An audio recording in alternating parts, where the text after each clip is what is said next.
It's great to hear that you and your family are going to the Walt Disney World Resort for Christmas. Mrs. Claus and I always make a special visit there on Christmas Day. So don't worry, I'll find you. Once upon a time, in a magic land, a Christmas celebration was held. Mickey, Minnie, and all their friends were there to share their favorite holiday stories. Merry Christmas! Merry Christmas! Merry Christmas to you! At the World Showcase, you could learn a different Christmas greeting in each showcase. ¡Feliz Navidad! Christmas おめでとう Bon Natal! Joyeux Noël! Fröhliche Weihnachten! Merry Christmas! Toyland, Toyland, dear little girl and boyland. Karen, you and your family are in for a big treat. My friends there work very hard to get ready for all the Christmas festivities. WDW Radio, your information station. Hello, my friend, and welcome to the WDW Radio Show, your Walt Disney World information station. I am your host, Lou Mangello, and this is show number 756. And together, as we have been since 2004, I not only want to help you have the best possible Disney vacation experience when you go to the parks, but I also want to bring you a little bit of Disney magic wherever you are, here on the podcast, my weekly live video every Wednesday night, blog, events, newsletter, and more. Please join the community and find everything at WDWRadio.com. I just attended the first ever Disney Jollywood Nights at Disney's Hollywood Studios, the brand new after-hours holiday event. And this week, I am joined by fellow attendees to share our full guide to the party, including what you need to know before you go. And in this very thorough discussion, we also recap the entire evening and share our insights, reviews, and recommendations, including how to decide if this party is right for you. And because I want you to experience Disney Jollywood Nights for yourself, I'm going to have a very special giveaway. And you can find out how you can enter for a chance to win 2 tickets to the event and join us for our WDW Radio Night at Jollywood Nights. Then stay tuned for a very special offer just for you, which includes free breakfast for life. I'm not kidding. A remarkable offer that will literally help you change the lives for children that need it most, and information about our very special event coming in January, where you could meet, eat, win amazing items, and yes, help even more children visit Walt Disney World. I'll also have more updates and your voicemails at the end of the show. And if you like what you hear, please share the show and tell a friend. So sit back, relax, and enjoy this week's episode of the WDW Radio Show.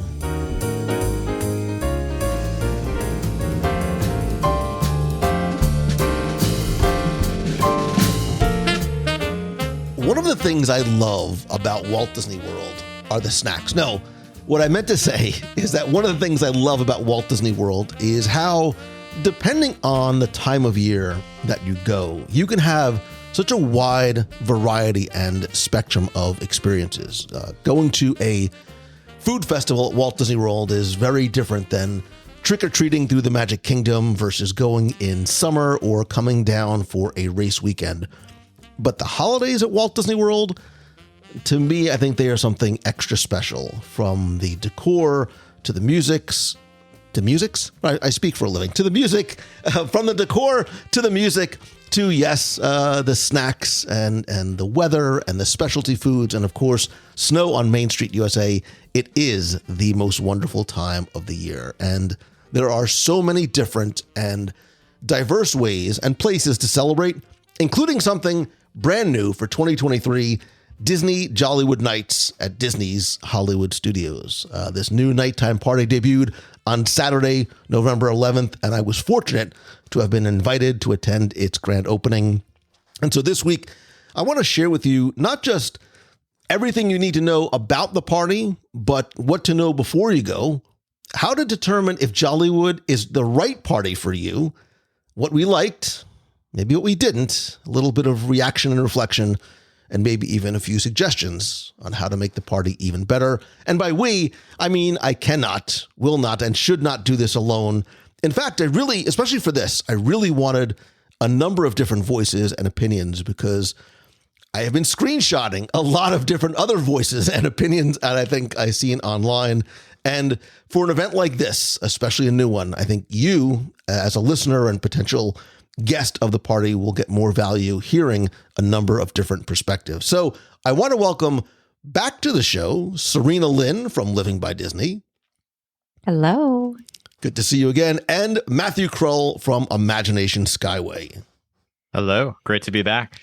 It is good to see you both again. Matthew, I haven't seen you in a while. Serena, I saw you at the party the other night. And this is like, I'm very excited to talk about this because, one, we don't often get the opportunity to experience something that is completely new for the first time in Walt Disney World. And, you know, like I said, not a spoiler, but I love the holidays. I love the energy that it brings to the parks. And when I said I was looking forward to doing this with you, you know, we didn't talk ahead of time, right? Serena, I saw you a couple of times dressed in your holiday vintage best, which I dug. But, you know, you and Matthew, we didn't speak about this. So I'm really, really curious to hear what your thoughts are about it. Now, I know, you know, Serena and I, we were invited over as sort of had a media invite, but we really, and we'll talk about this too, had for the most part, the other than some reserved seating, had the same experience as every other guest in terms of lines and etc. But just very quickly, Serena, ladies first, and then Matthew. Mm-hmm. When you first heard this event announced, what were your original thoughts? What were your initial impressions?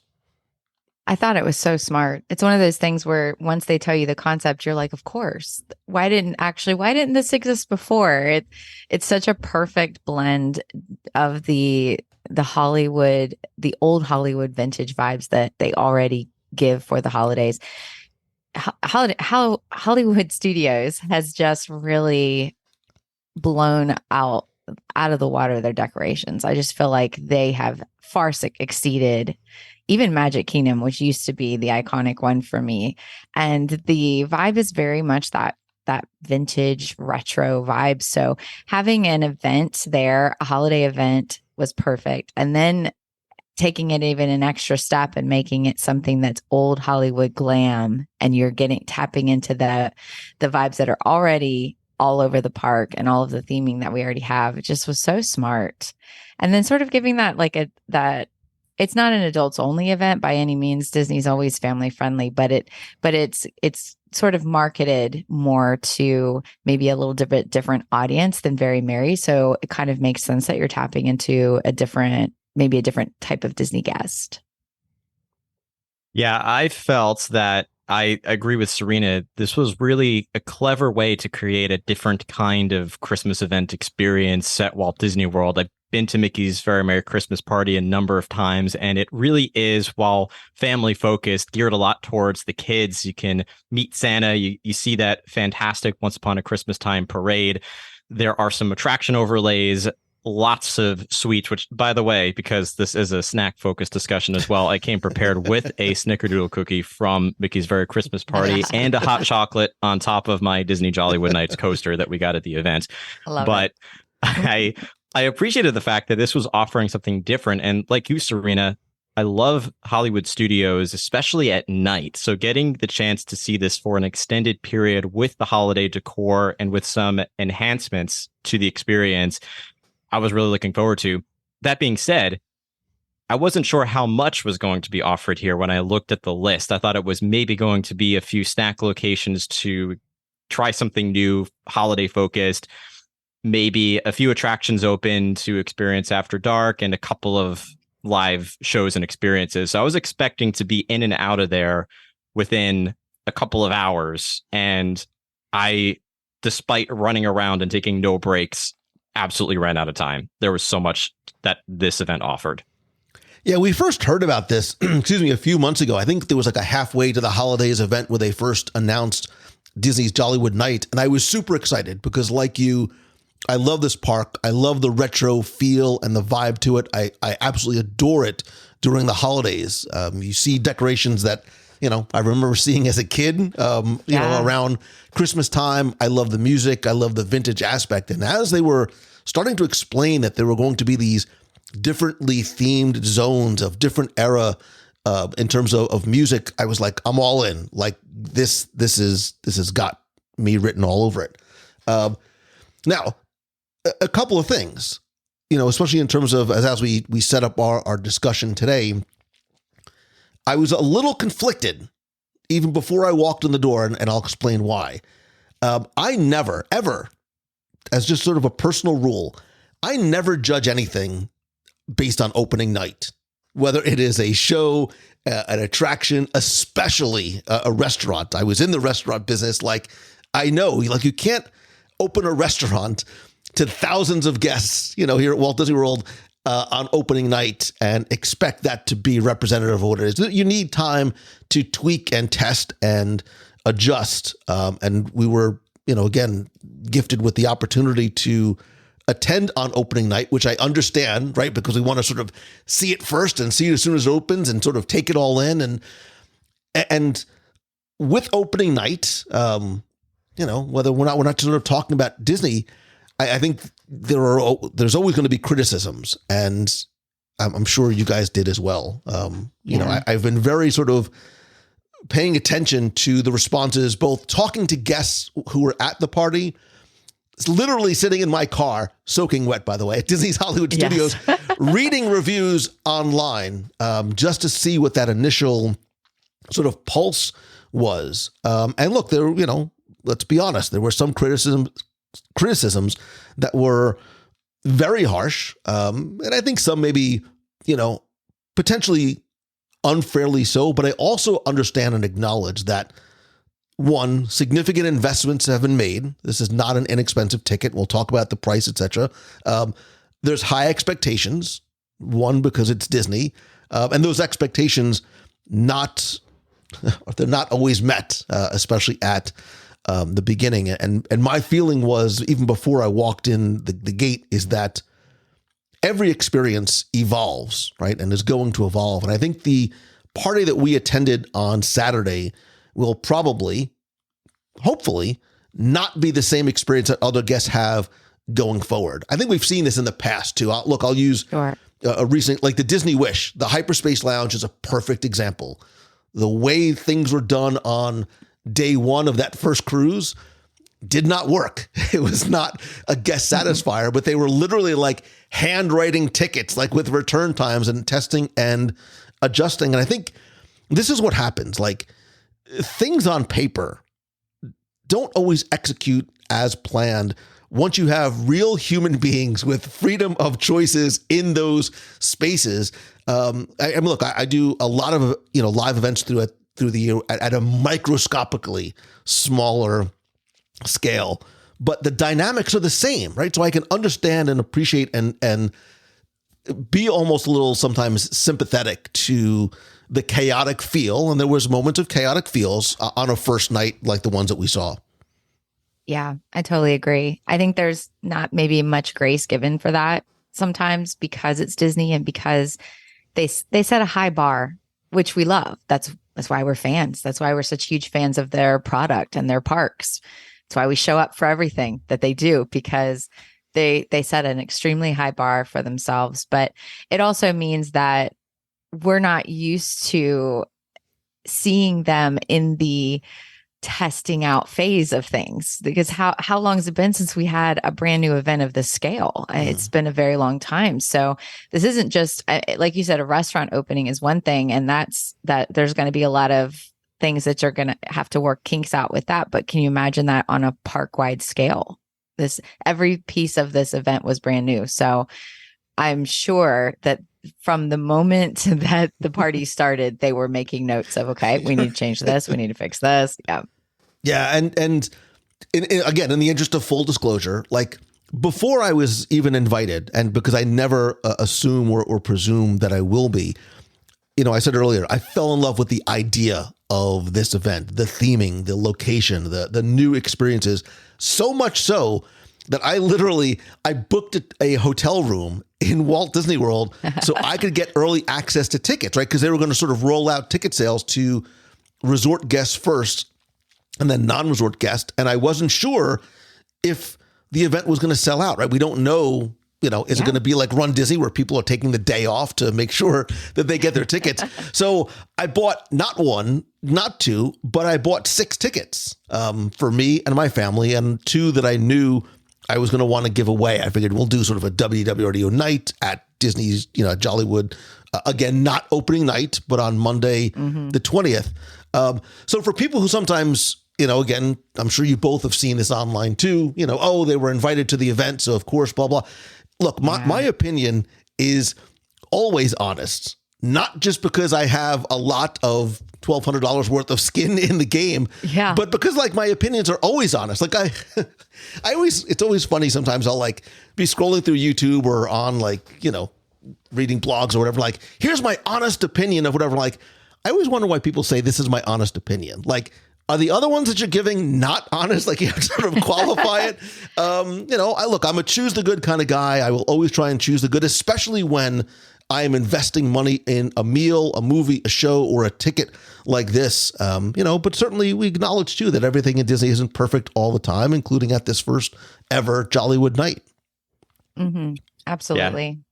And I should add that of the 3 of us, I was the only one not invited to this one. So I did, pay that full ticket price with a Disney Vacation Club discount, but paid the full price for that event ticket and had probably the most, although yours were also, both of you had very guest-like experiences as well. Not everything was sort of catered and you didn't have reserved spots for everything.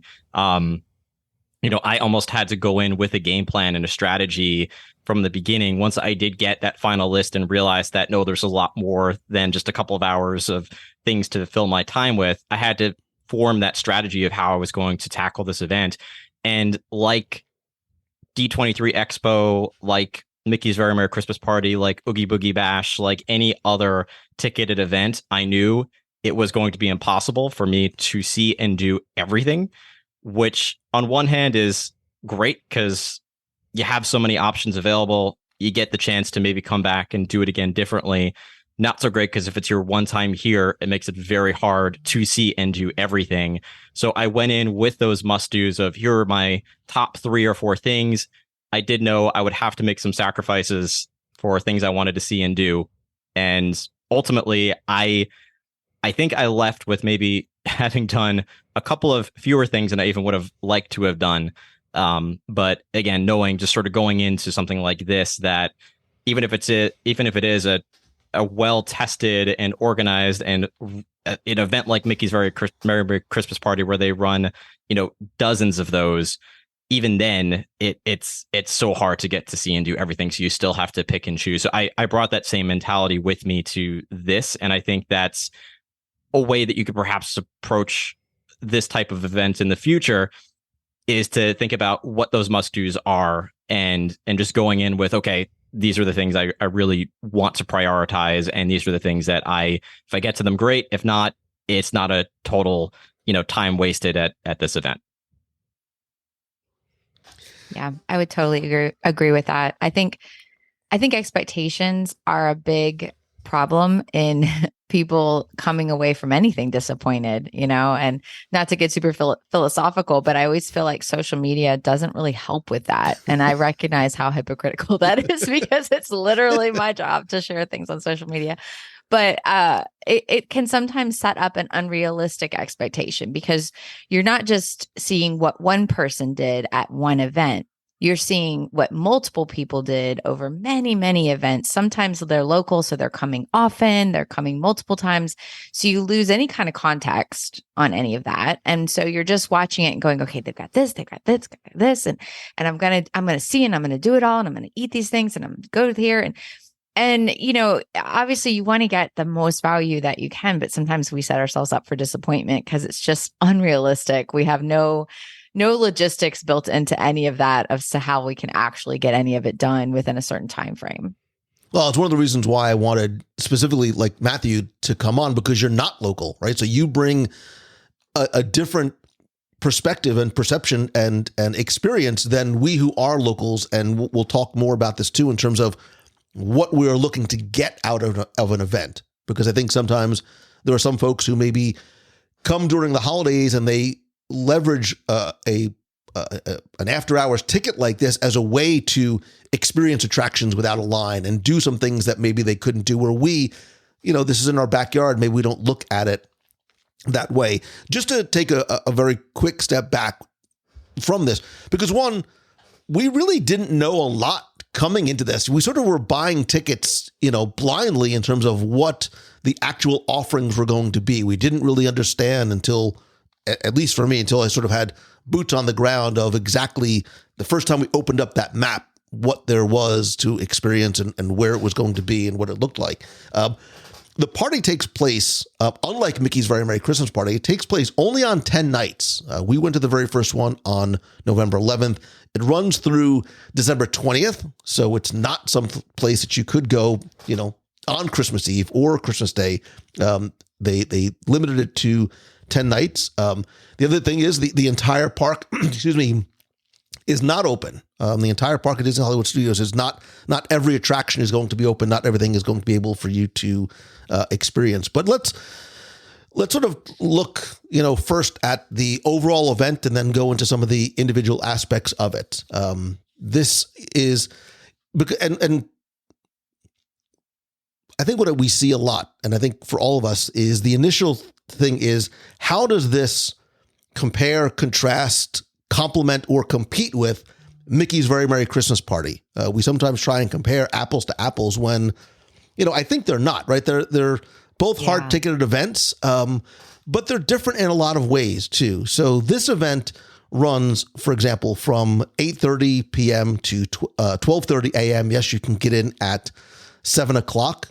It's shorter than Mickey's Very Merry Christmas Party, a little bit longer than some of the other after hours, quote unquote, after hours events that takes place. Tickets for this run $159 to $179, as opposed to Mickey's Very Merry Christmas Party, which is $159 up to $199 for an event that runs from, you can get into Magic Kingdom at 4 p.m.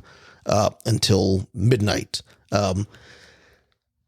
Let's sort of just quickly talk about this, right? In terms of how this sort of compares and contrasts. Like, I don't look at this as a replacement or even necessarily an alternative to Mickey's Very Merry Christmas Party. And that's not a bad thing, right? I think, Matthew, you sort of referenced this too. It's setting your expectations and choosing based on what you are looking to experience, right? Just like the Swan and Dolphin Food and Wine Classic is not the Epcot Food and Wine Festival. They're two very different experiences for, potentially different types of people, different strokes for different strokes. So Serena and then Matthew, your thoughts on the overall event and cost, duration, and sort of how it compares and contrasts. And we'll talk more about this in detail, but how it sort of initially compares and contrasts with the Mickey's Very Merry Christmas Party, because that's the initial thing that I've seen over and over again is, if I had to choose one or the other, which would I choose and why?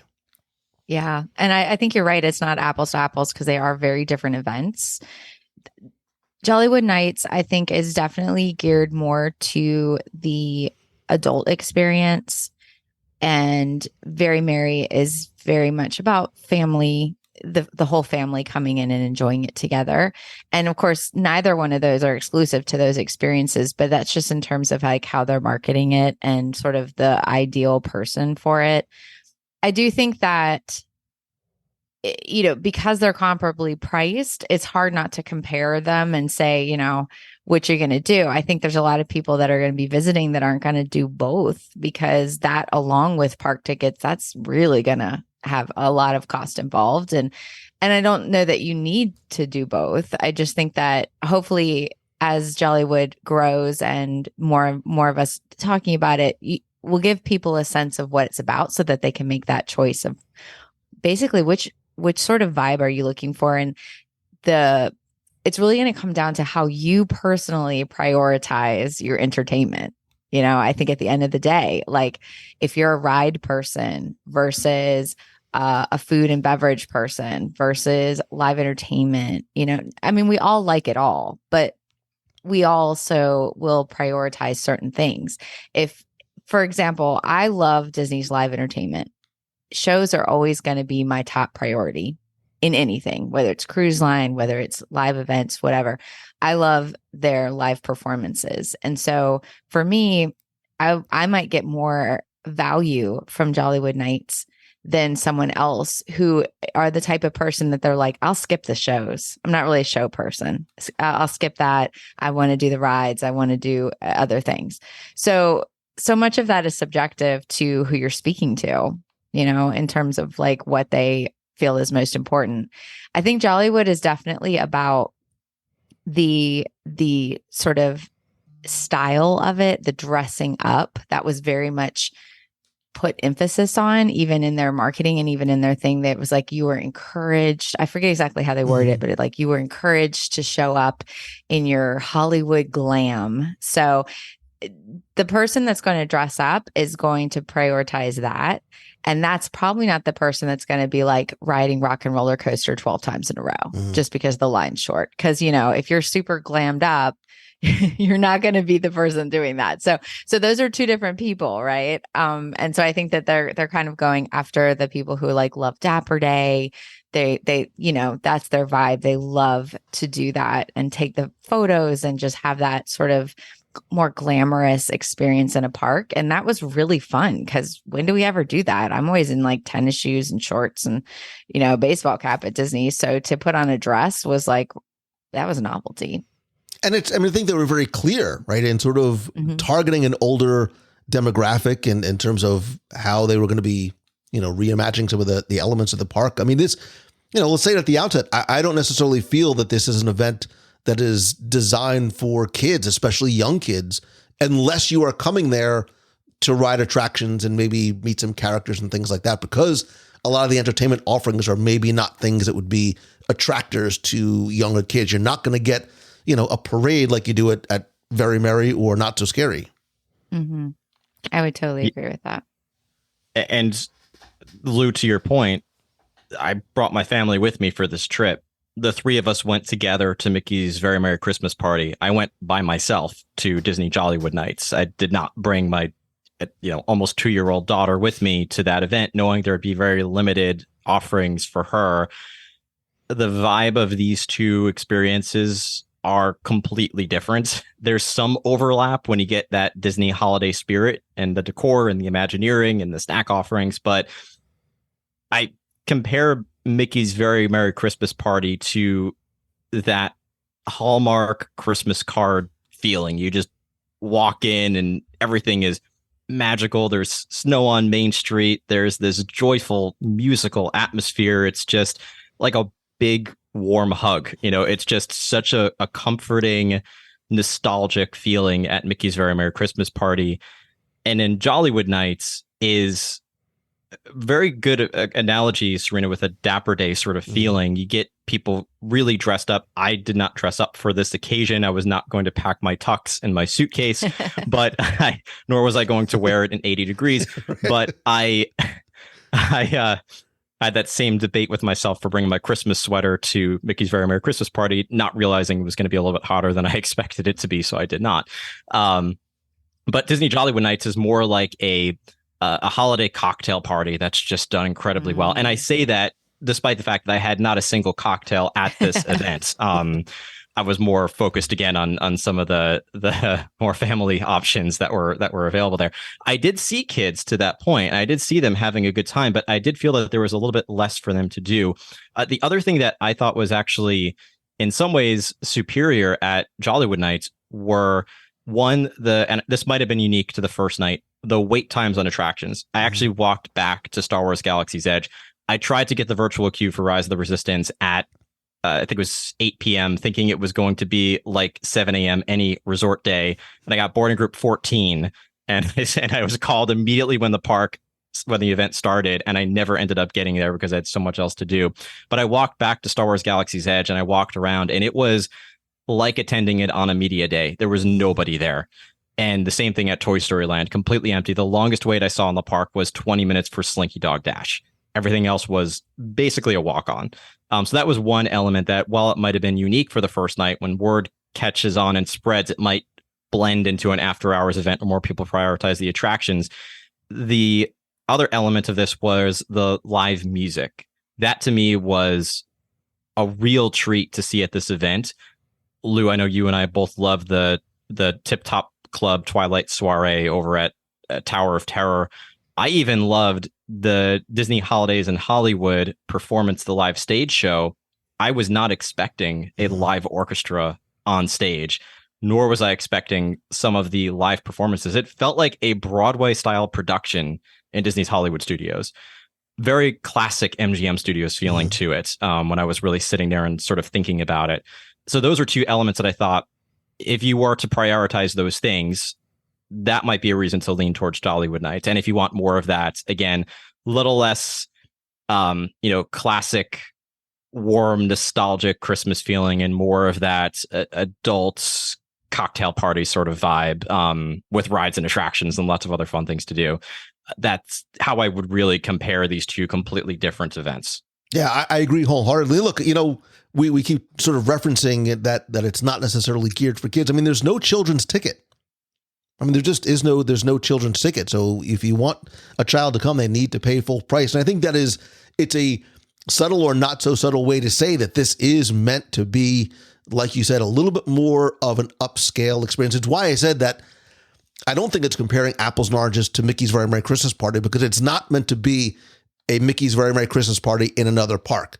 It is meant to be a different experience that is meant for adults. But let's get into some of what the offerings are there. I think for a lot of people, and again, everybody's going to have the thing that's going to attract them most. Like you both, I love live entertainment, especially in this park. I've loved it for years. I look forward to the days that even, Streetmosphere characters and all these characters come back, because it brings a new life and energy. And for this party, there were basically 3 different live entertainment performances, 2 of which were new. The first is Disney's Holidays in Hollywood, which is a stage show that's at the Theater of the Stars that is, and I didn't realize until we got in there, and about 5 minutes in, I'm like, this is sort of like a vintage holiday TV special that they're filming with a little bit of added Disney magic on top in terms of Kermit the Frog and Miss Piggy. Muppets make everything better. Tiana, Belle, and then this wonderful number of Mickey and Minnie at the end. I want to see this again. I want to sort of watch this again, because again, we sometimes, I think, come into these events looking at from a coverage perspective. We'll talk more about that later. But this show was, again, it was the very first time they ever did it, right? So we're trying to take it all in at once. But there's singers and there's dancers, and I, like you, Matthew, I love the live jazz band sort of playing. I think that adds such a different element to a live performance.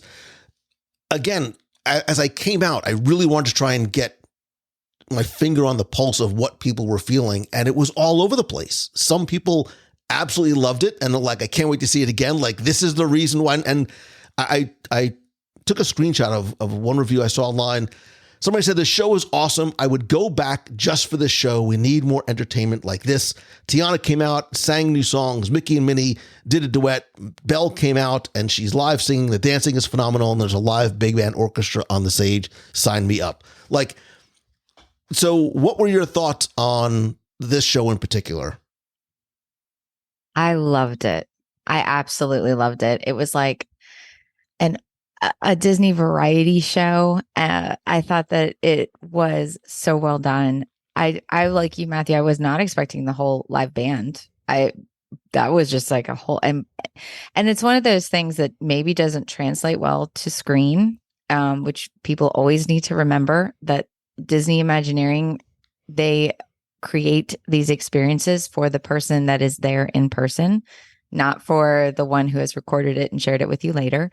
So you will never get the full impact of live music in front of you unless you are there present with it. So that's just as a good reminder. But I loved the show. I loved hearing the Muppets and seeing them, and they were really there live in person. And so that was just really cool to see. The fact that they wrote an original holiday song for Tiana to perform just for this, I was kind of blown away with that. Like, it shows you the level of conviction that they're making to this event. I mean, they're really dedicating some resources to this. They want it to be successful. And I think Disney Live Entertainment really knocked it out of the park with that show. It's really, I'm sorry, go ahead. No, it's okay. I was just going to add to that I went to the first performance. That was what I strategically wanted to get to first. I did too. And that's right, you were there, Serena. I remember. I think I heard you on the other side of the. Someone said your name on the other side of the on the other side of the stage.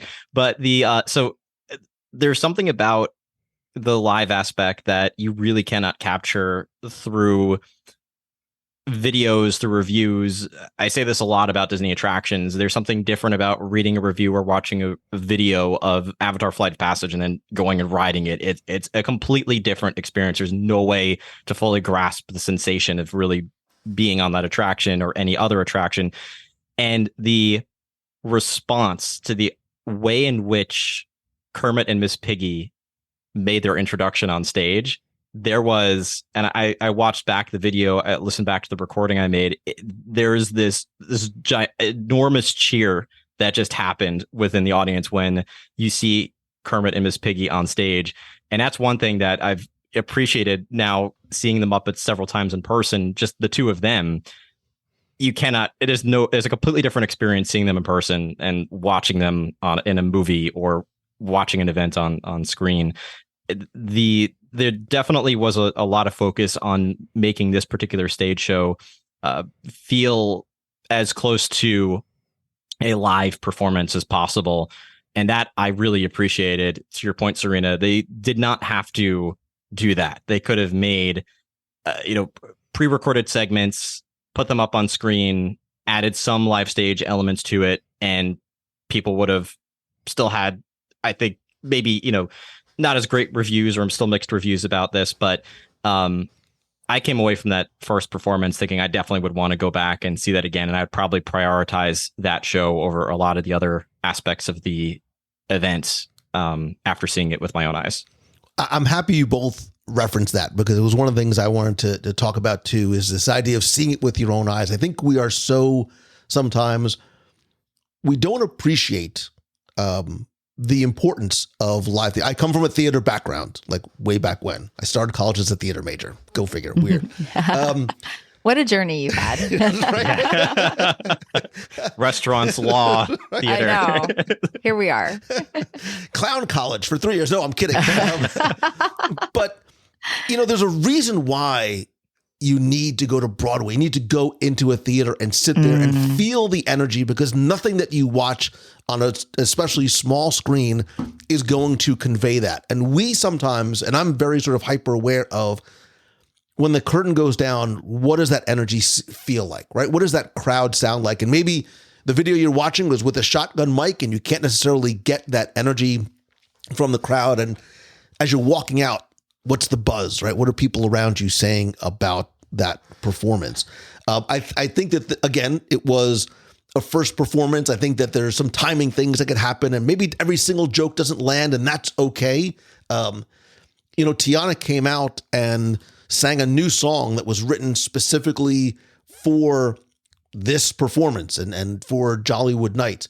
That sometimes comes as a double-edged sword, right? Because it's a song that people aren't familiar with.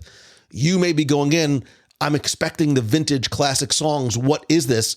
It sometimes takes people a little bit of time to warm up. So again, people came at it from both sides. I love the fact that Tiana's singing a new song versus I wish, she was singing something that I was more familiar with. Belle came out. She sang. She was in her holiday gown from her Belle's. What is it? Enchanted Christmas, whatever the DVD was. Whatever. Yeah.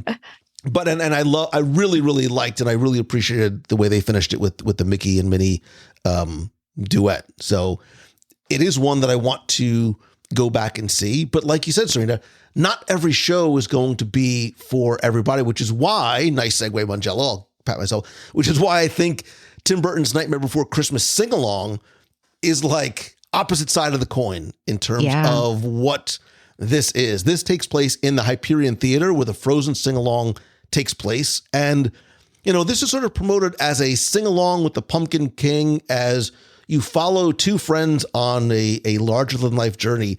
This was a very unique theatrical experience that, again, may not be for everyone because there's no dialogue. There are two actors on stage who give a pantomime performance alongside and utilizing stage props and projections, and then the sing-along that's taking place on the screen behind them in this theater that has been completely redecorated and rethemed for Nightmare Before Christmas. Again, ladies first, your thoughts on the Nightmare Before Christmas sing-along? It was totally different than I was expecting. I was honestly expecting it to be basically like the Frozen sing-along, but Nightmare Before Christmas. I kind of, that in my head, I was like, oh, they're going to have like a host or a narrator, and they're going to be like, hey, let's sing all the songs. And then maybe at the end, Jack Skellington comes out or something. So it was a lot different than I thought it would be, in a good way, because it was much more of a full production from the beginning to the end. It was something that was written for this. It felt like live theater.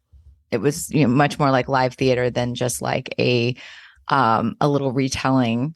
So I thought it was really good. I love that they had the Jack Skellington puppet. I'm assuming it's the same one that they use from the fireworks show. Do you guys know if it's the same one? So I honestly had never seen it before, but people say it is the same. I mean, it's got to be a 15-foot tall, whatever it is. Yeah. Really, really well, like very impressive. I was very, very, because it was my first time seeing it. I was blown away. I thought it was really, really impressive.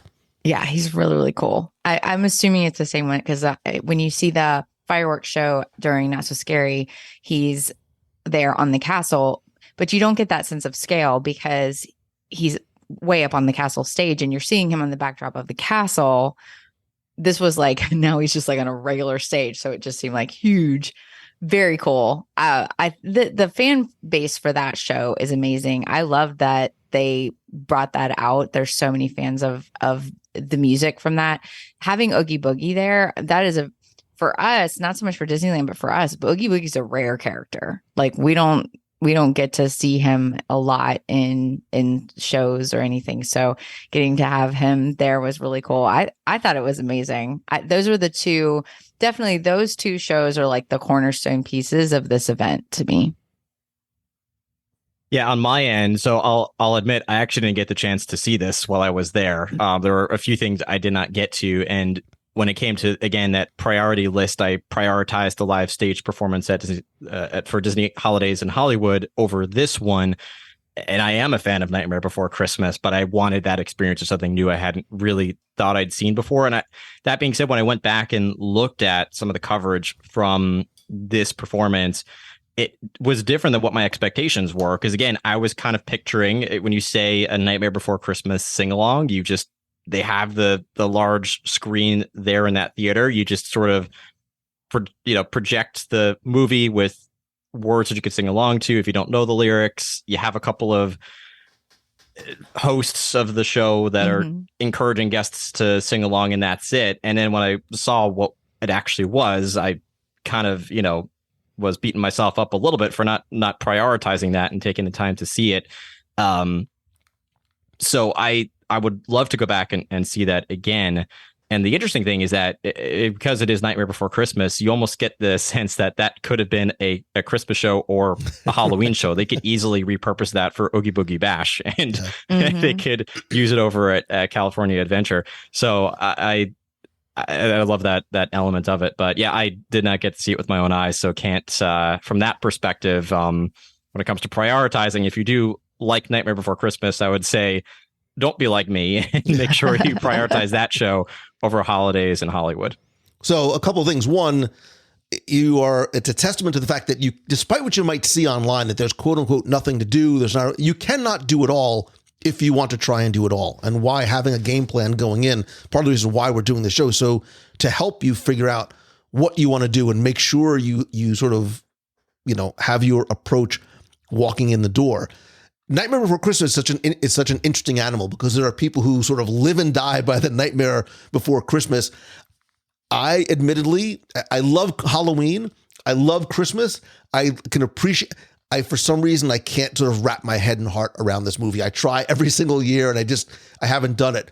That being said, I appreciated the live performance. The performers were fantastic, absolutely wonderful. I love the way they used the stage and the props without having, simply by emoting and not have to say a word. It might not be for everybody, but I think if you appreciate live theater, live performances, and Nightmare Before Christmas, you're really, really going to enjoy this performance. Coming out of the theater, there were some folks that I was, walking around with and seeing throughout the night who had said, up to this point, I thought the event was okay. This was the thing that did it for me. Someone specifically, who I won't mention my name, said, this is the thing that turned Jollywood Nights around for me. I absolutely love the show. I think it was well done. I just went into this very long diatribe about why for her, like, this was her version of maybe for you, Holidays in Hollywood. This was the stage show. So it's nice that they sort of have this almost yin and yang of different types of live stage performances. The other sort of show that happens is Jingle Bell, Jingle Bam, which you may be familiar with from a number of years ago, which used to take place nightly at Disney's Hollywood Studios. It has not come back over the past couple of years and is now only during Disney Jollywood Nights. And it is this fireworks and laser and light and projection and holiday music with a number of characters from animated characters from Disney films. It takes place sort of, this is your end of the night, kiss goodnight. I think it took place at 12:30 at night. Jollywood Night, maybe it was 12 o'clock. It's not an early night, right? Another reason why it might not be for kids. Give me your thoughts on Jingle Bell, Jingle Bam, not just the show itself, but, some people were not McLovin the fact that it is only now part of Jollywood Nights as opposed to being something that takes place at Disney's Hollywood Studios every night of the holiday season. Yeah, I don't love that it's behind a ticketed event paywall, so to speak.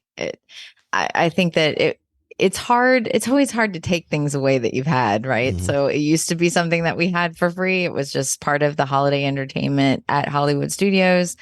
And now it's gone, and then they bring it back just for this event. I understand the draw of saying, we want to give you a nighttime spectacular that you can only see here. So they're trying to add to the value of that ticket you've paid. And as we've said, it wasn't a cheap event. So yeah, it's nice to have that added thing there. I do feel like Jingle Bell, Jingle Bam is more of a show made for kids. It's really got that, kind of built into the story and the theming. So to bring it into an event that you've not marketed for kids, is maybe like my only conflict. It's still a visually pretty show, and the fireworks and everything are really cool. I would love to see it again, mainly because it was really pouring by then. And so we watched it off center under the canopy of Hollywood Brown Derby. So because again, I was dressed up, unfortunately, for me and my wet shoes that are still not dry. So we kind of didn't give it the full effect. We didn't see it front and center to really get to enjoy it. But that's obviously not Disney's fault. The weather wasn't cooperating. But I think it's a really good show. I think it's really cute. I would love to see them do it all the time. But for me, and again, this goes back to your individual preferences. For me, that show would never move the needle in terms of whether I attend this event or not. You could have had it. You could have not had it. Next time, if I attend again, I probably won't even prioritize seeing the show. And if I need to use that time to go see something else that I missed, I would do that. Yeah, I'm going to piggyback on that a little bit. I also think it was I would have loved to have seen it, during park hours, or since it is a little bit more of a kid-friendly show, it's an interesting choice to put it so late, because that's generally where you're going to see the young kids, especially, will have left by then, or they're asleep in their stroller. So it's interesting to put it on this event and then to make it at the very end of the event. I think that maybe has to do with them testing, and this being a first event for them, first time doing this, kind of testing the waters and seeing if there is an appetite for an evening spectacular, or if everyone was prioritizing everything else. Like you, Serena, I probably would not spend my time seeing that at Jollywood Nights again. I would love, though, if they were to think of a way to do something in place of it next year, whether that's a similar style of show, similar fireworks show, but a different production, maybe a little bit more focused on the audience this event is serving.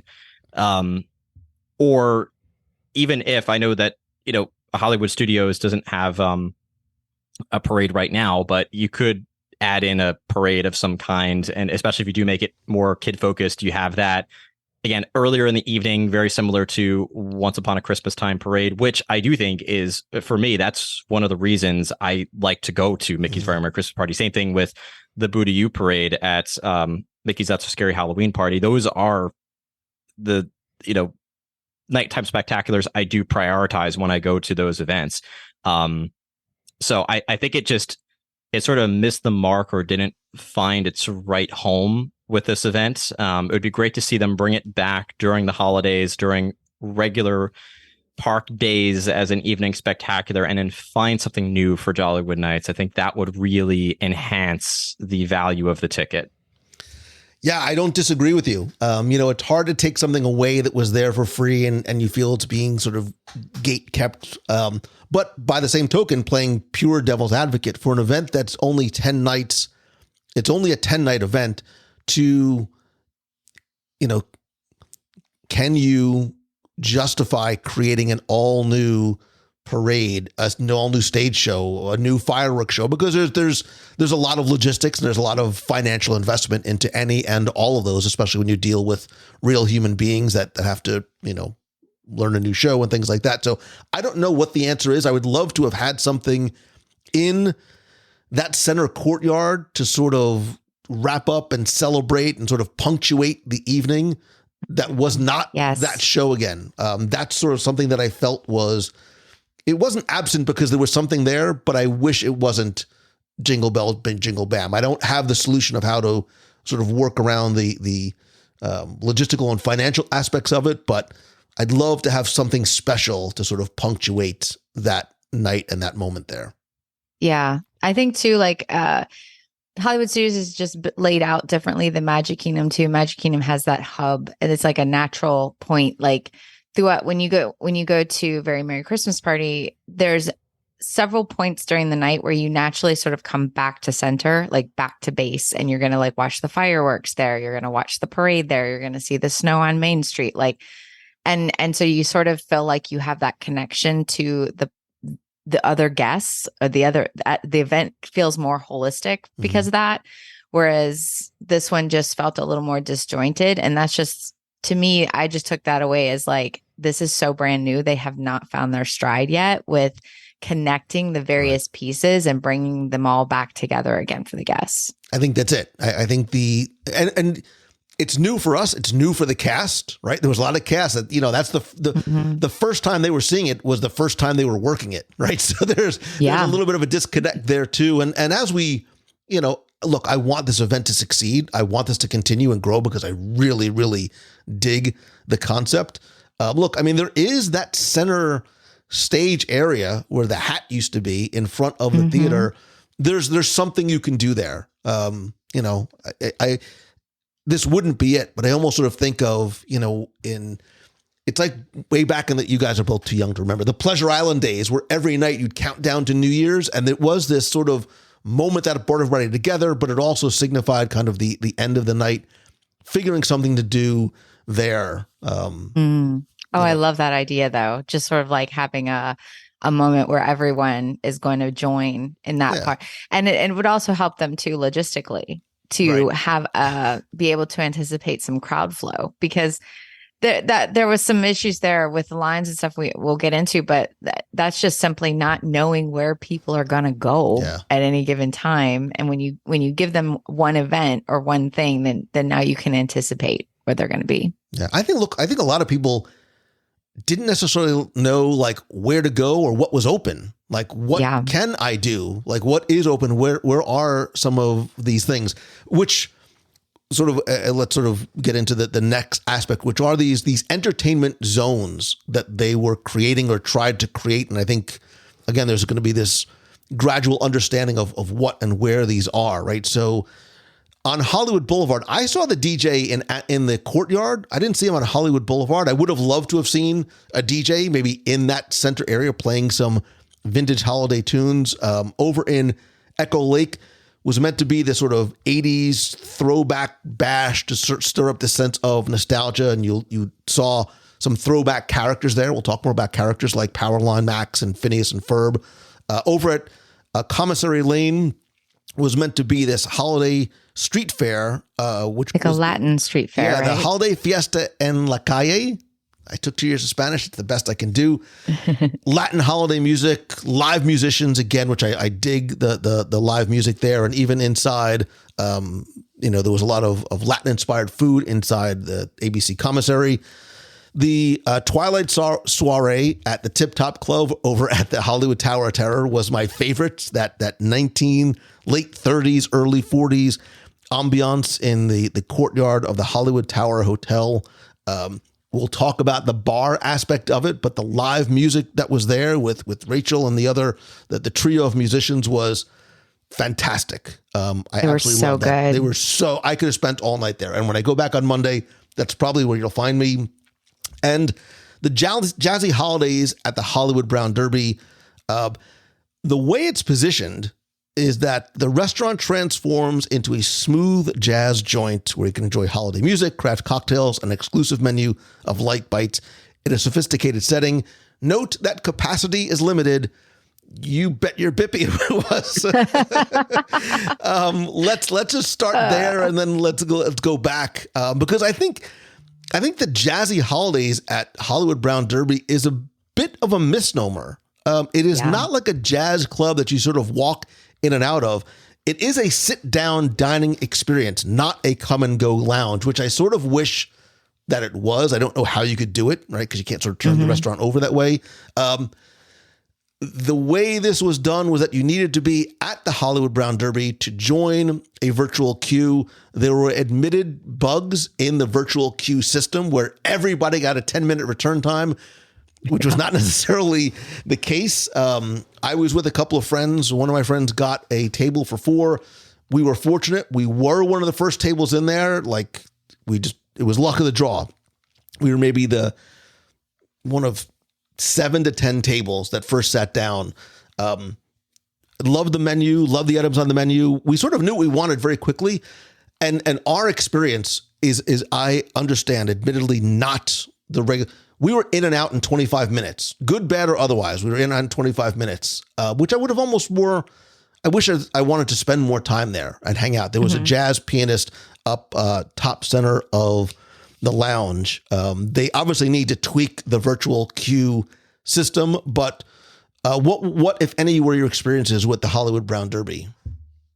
My experience was not getting in. Yep.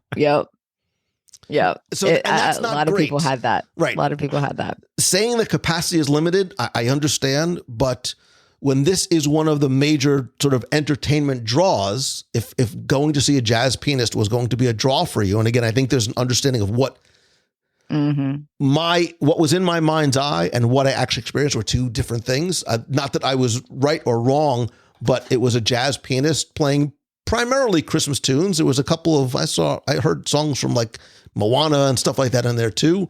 But having a limited capacity venue for an event where you pay this premium price for is for a lot of people, it's a very difficult pill to swallow. Whether you would have liked the experience or not being able to get in is difficult. And I don't know how to work around that because the Hollywood Brown Derby cannot fit, 10,000 people in it. I don't know how many tickets they sell. It was a random number I made up.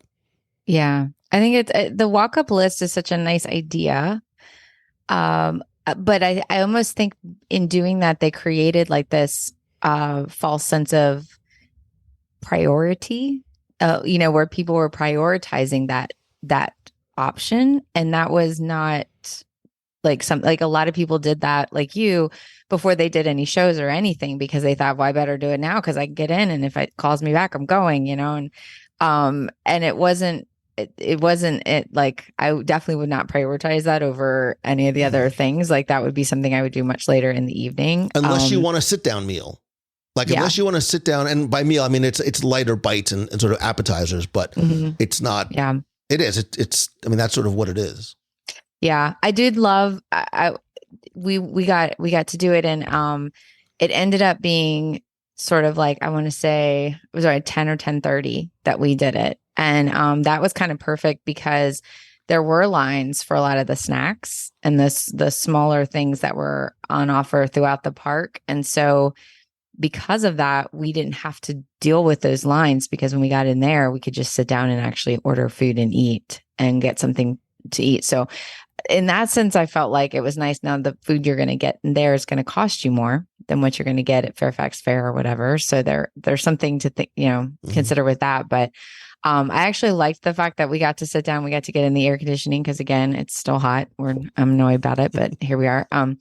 But I do think that I would have loved to have seen them clear out in the bottom floor area, because you have, tables on different levels in there. I would have loved to have just said to clear out those table and chairs, do standing ones, get more people in there, and have it be a little more come and go and a little less formal sitting and stuff, because I think you would have gotten a lot more people who could have come in and would have just come in and vibed a little bit, maybe just had a one little walk up bar. But if you wanted food, you have to sit down or something. I don't know how they would work that out, but I think that it was a cute idea. And I think the food was really good. Did you have the sliders, by the way? I did. They were so good. They were fantastic. Yeah. That was like my favorite thing. I ate the whole night. And then Matthew, I'm sorry. And I think it's why you have to understand what that is. I think some people would love the idea of going there and having a relaxed sit down experience, as opposed to running around doing counter service fare for the rest of the night, because it is, other than ABC Commissary, which is counter service, but there's places to sit inside, you are doing sort of counter service Fairfax Fair and Sunset Ranch Market and some of these other places. So if you do want a little bit more of an upscale, chill, relaxed, maybe I want to spend 40 minutes sitting down enjoying, a couple of cocktails and some appetizers, it is a good option. I think the more people know about it, Serena, I think the more people might say, well, this is not how I want to spend my time, because I want to go and do some of these other things. Right. And to be fair, that was my experience. If I really wanted to get in, I absolutely could have. I just prioritized other aspects of it. I knew this was something I was definitely interested in, but it was not high enough on the list for this particular night that I felt that I needed to prioritize it. And so, my options were either go straight to Hollywood Brown Derby to get on that wait list, or again, get in line for Disney Holidays in Hollywood and see that show. And that's where my priority was for this. But if I were to come back and do this a second time, I probably would skip the things that I did and go counter to my first night, do the things I didn't get to do on the second night, and have probably a completely different experience. Yeah, I'm sure you would. Because there's a lot we did Holidays in Hollywood. We did Tip Top Club. We did Brown Derby. And then we did the Nightmare Before Christmas one. So that was the order that we did then. And then we were back for the fireworks. So that was pretty much our evening. I missed the Latin Club, because we did walk down there towards the end of the night. It was about 11:30, and because it had started sprinkling, they had to close up the band. So missed that, and I never even made it over to Echo Lake, so I don't even know what was going on over there. I made it to both those places. Those were a couple things I did want to see. So the Fiesta in La Calle was a lot of fun. I decided, just looking at the waits for the different places to eat, that the place I was going to have dinner was the ABC commissary, which offered a lot of, Spanish. They had tacos, empanadas. They had a really interesting, I forget that I have to go back and look at the menu now. It was a chocolate, a spiced chocolate cheesecake with RumChata whipped cream. That sounds amazing. So that line was not, it actually was perfect because it went outside. So I was waiting outside while enjoying the live street performance.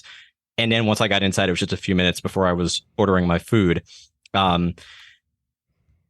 It prompts one of the memories I have from this experience.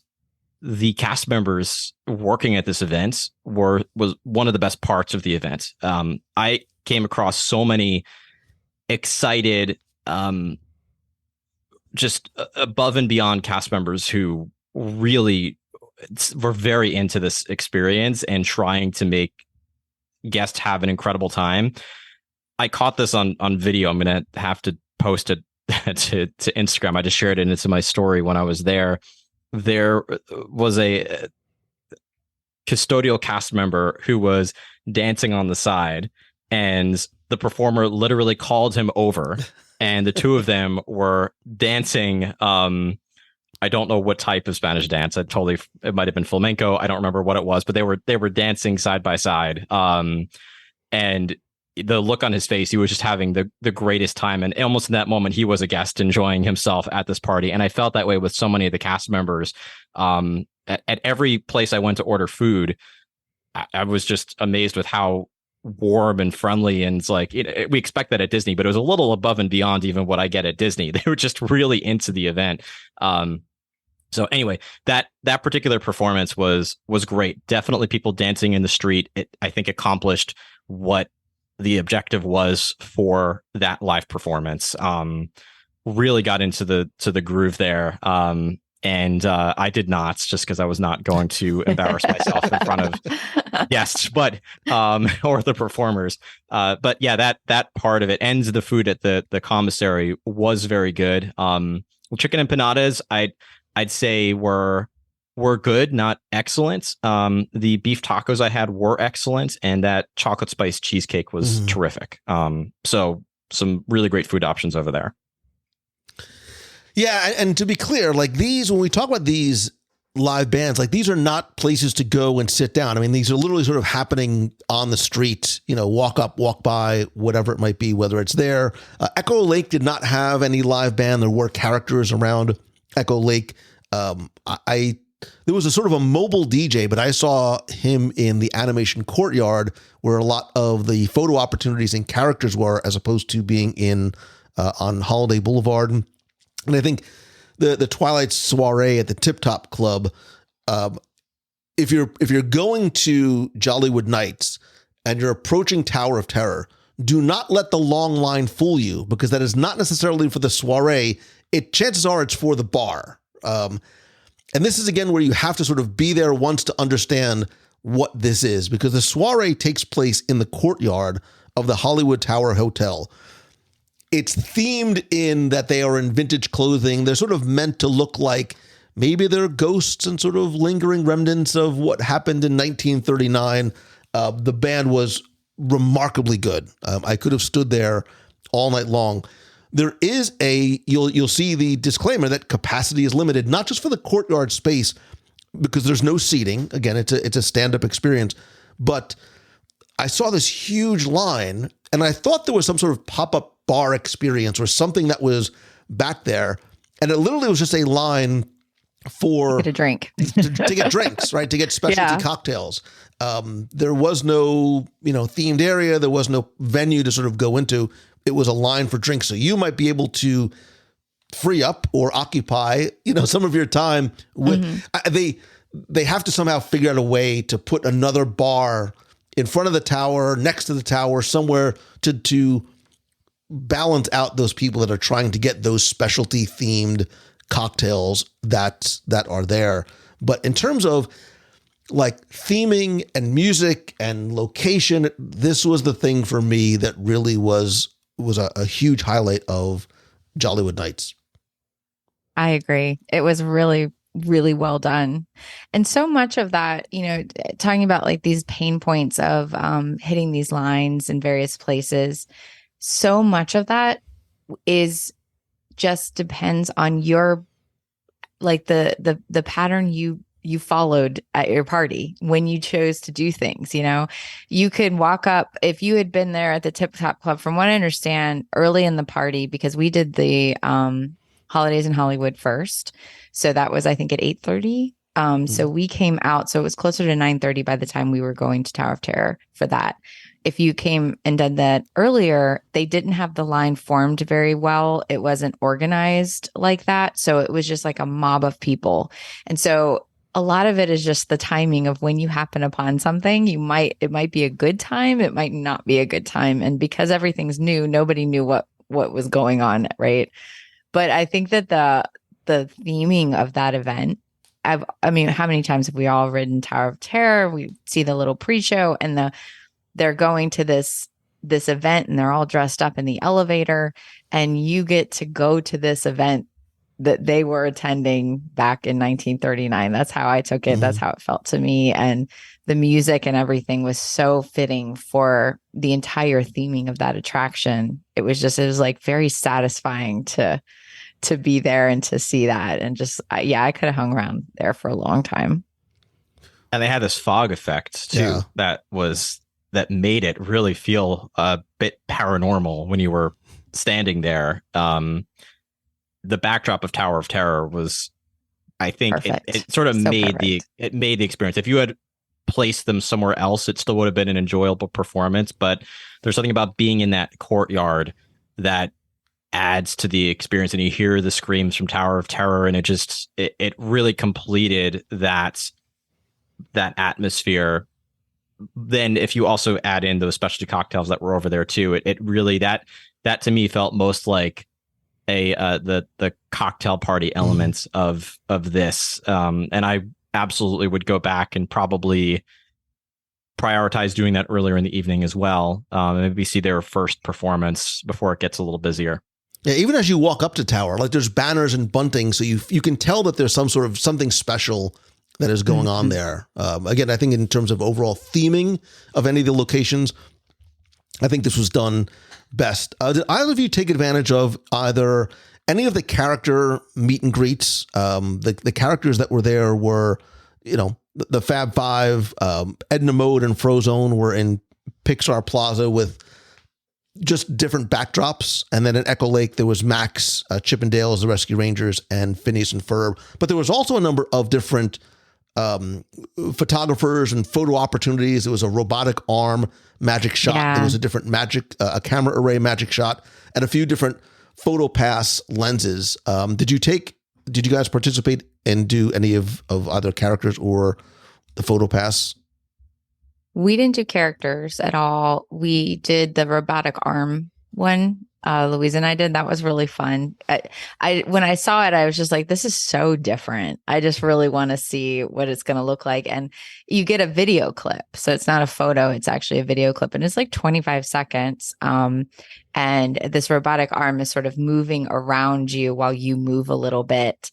And at one point, it completely flips all the way around 360. So it kind of, in the video, it looks like you're, sort of getting all fancy with your camera work and stuff. But and then they put backdrop music with it and give it to you with a nice little Jollywood Nights logo on it for you to download. And all the photo pass was included with the event, which I think is important to remember because a lot of people don't have photo pass added to their tickets or whatever. So if you did dress up and you wanted to make this an opportunity to get some really nice photos and really unique backdrops with it, this would be the event for you because they had them everywhere. Yeah, I did not meet the characters. The only ones I wanted to, if I had time, were Phineas and Ferb and Powerline Max, just because those were rare characters. I know the Fab Five were decked out for Jollywood Nights, but and then with Edna and Frozone, I met them before. You can usually meet them during the day. I did walk by. Their lines were not terribly long. It looked very similar to a standard day at the parks.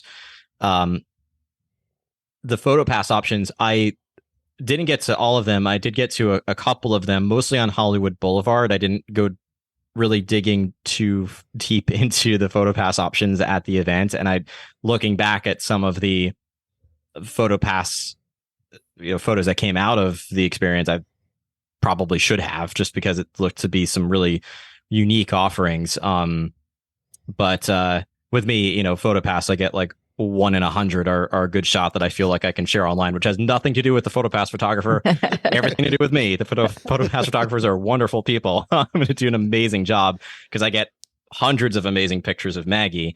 But me, usually I'm like Ricky Bobby. I'm like, what do I do with my hands? I put them on my hips. Do I what do I do? Nice.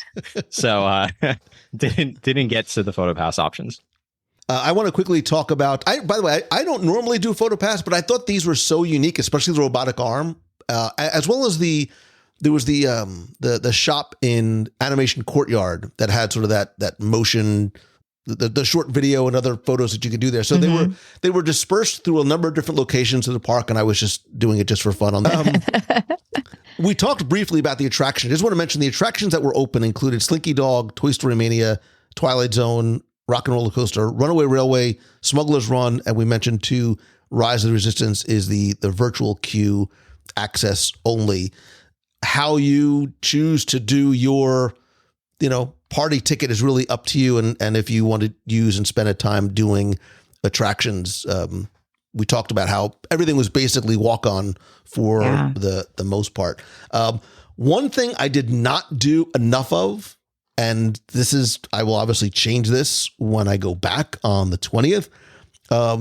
There is not one, not two, not three, but over 50 different exclusive sweets and eat and treat and drink. And I need more time to eat. It was really my biggest complaint.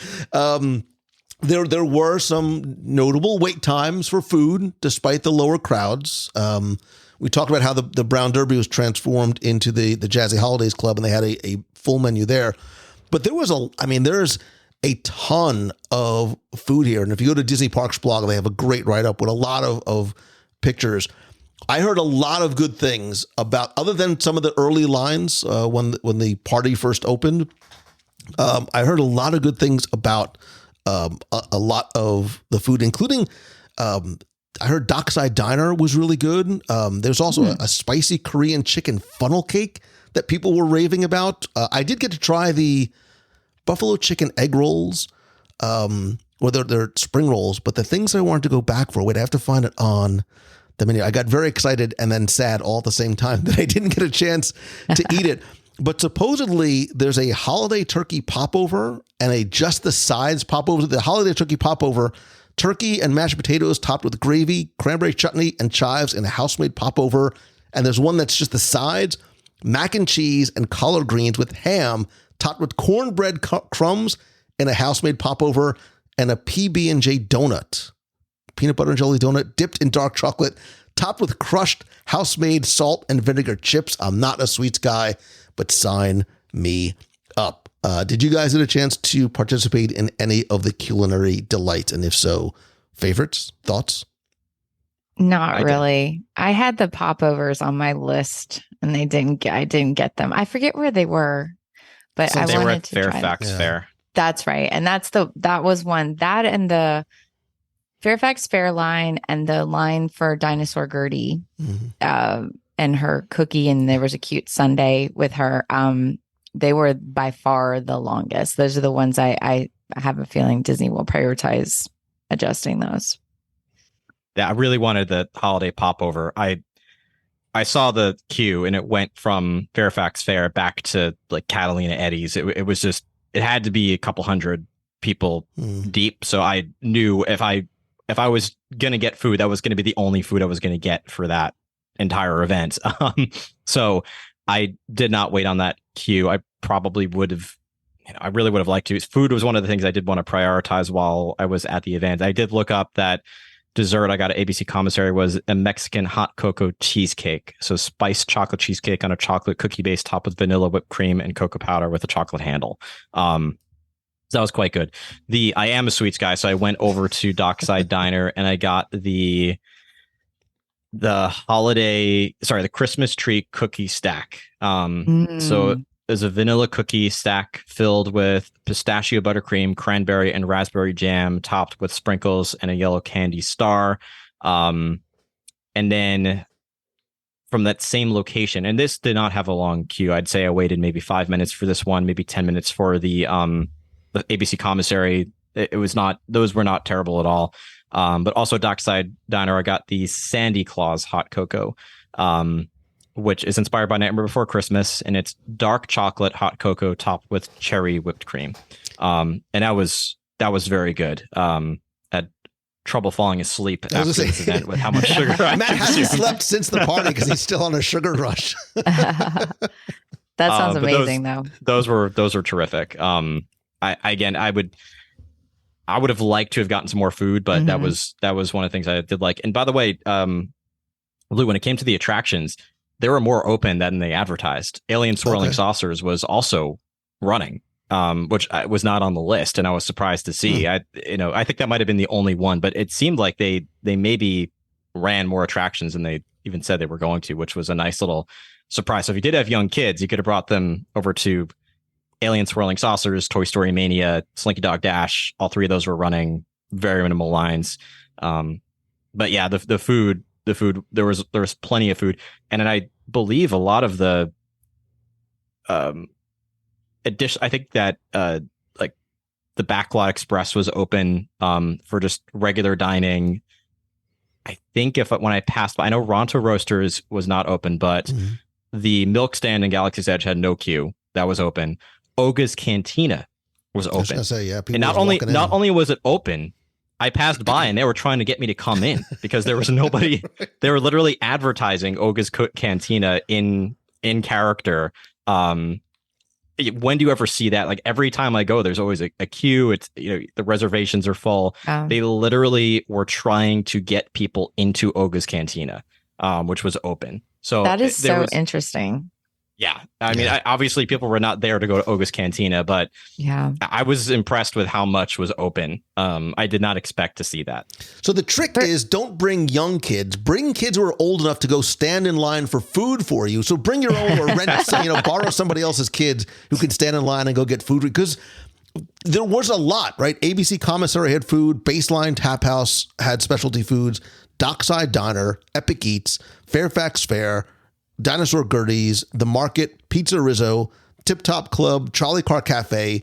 There was a couple of other vending locations that had gingerbread bites and a few different bar locations, Hollywood Brown Derby and Joffrey's Coffee and Tea. So there is a lot of food, but obviously, for a lot of people, the food was super popular. Yeah, it was. And I think too, it goes back to like, sometimes I feel frustrated because people will just kind of be like, well, the lines for this were so long and we wasted, an hour of our 4-hour party time in line. And I'm like, that's not cool. And that's a shame, but it's also a choice you made. Like, we all see the lines. Like, the dinosaur Gertie cookie looked really cute, but like, I'm not going to wait an hour for that. Like, I can understand, for me, that's not worth that investment of time.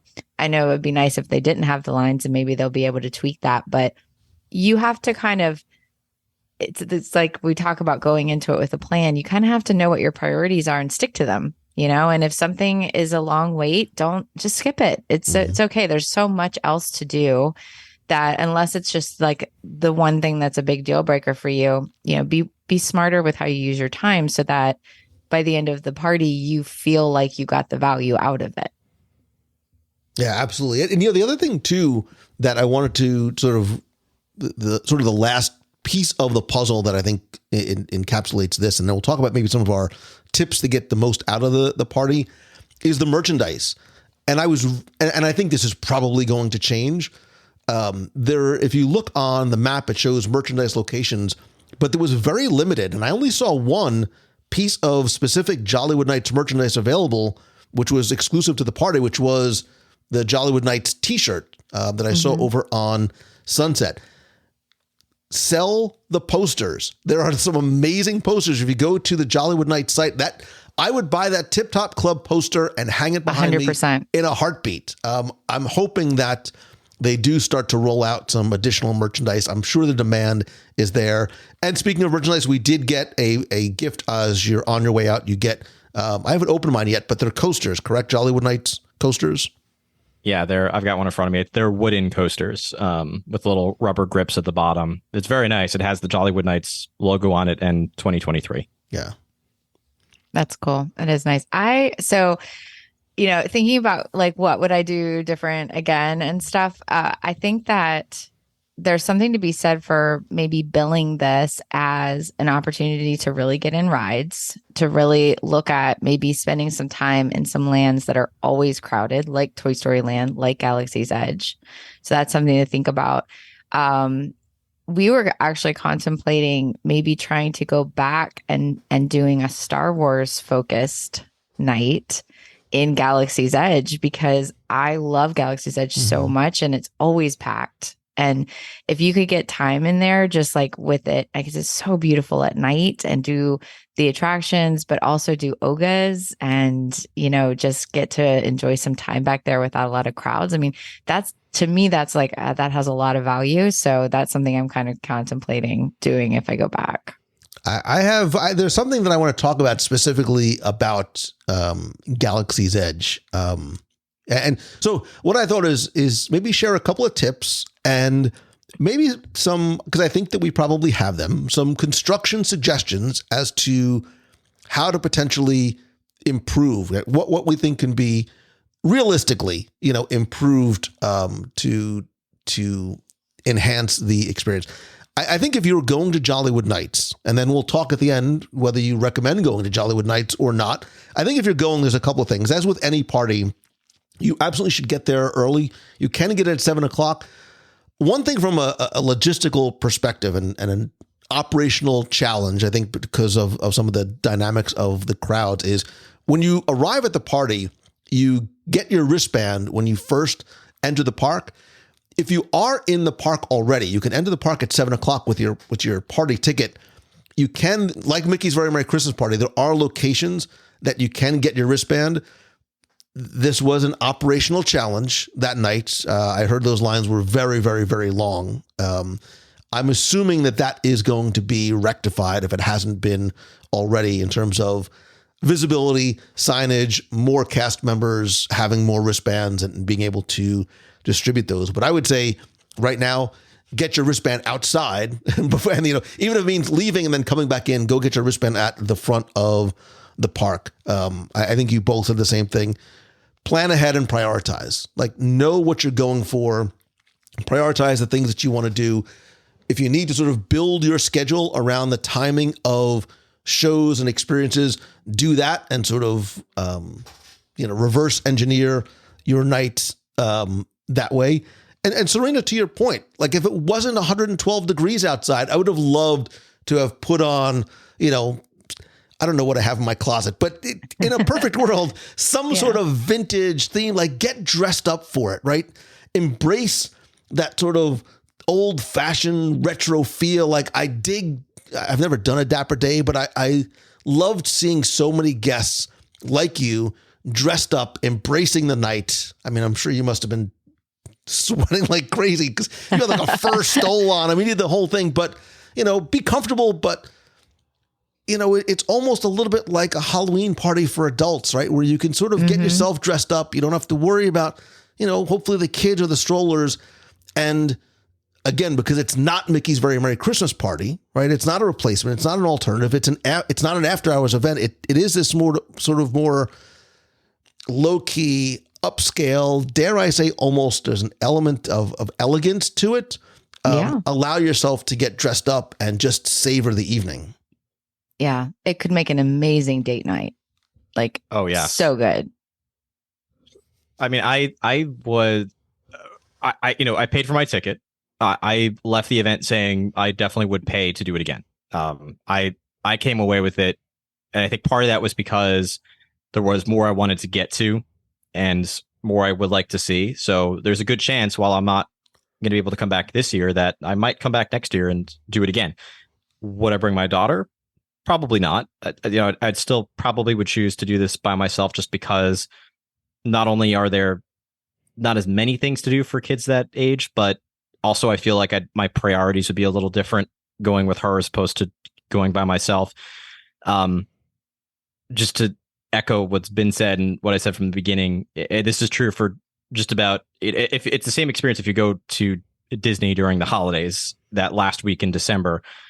It's going to be very hard for you to get to everything. And it's the expectation versus reality. If you're expecting to go, on New Year's Eve to Magic Kingdom and hit every single attraction and not have Genie Plus or Lightning Lane, I mean, you're kind of leaving yourself open for disappointment, because it's going to be very hard to do that. And philosophically, would you rather have an event where there is so much to do that you're not going to get to see and do everything, or a little less and then you do get to see and do everything? And there's no right answer. It's just a matter of what you prefer. I think you can go into this with a different strategic approach each time. So for this one, because it was my one time going this year, the first event, and I knew the only time I was going for 2023, I chose sort of the sampler approach, where I was not going to do everything, but get bits and pieces of every bit of experience, see a live stage show, see the, run through the attractions, see what Galaxy's Edge and Toy Story Land looks like, get to try a few snacks, get to, I didn't meet the characters, sort of pass by the characters, get a photo pass opportunity, check out the merchandise, sample everything. Mm-hmm.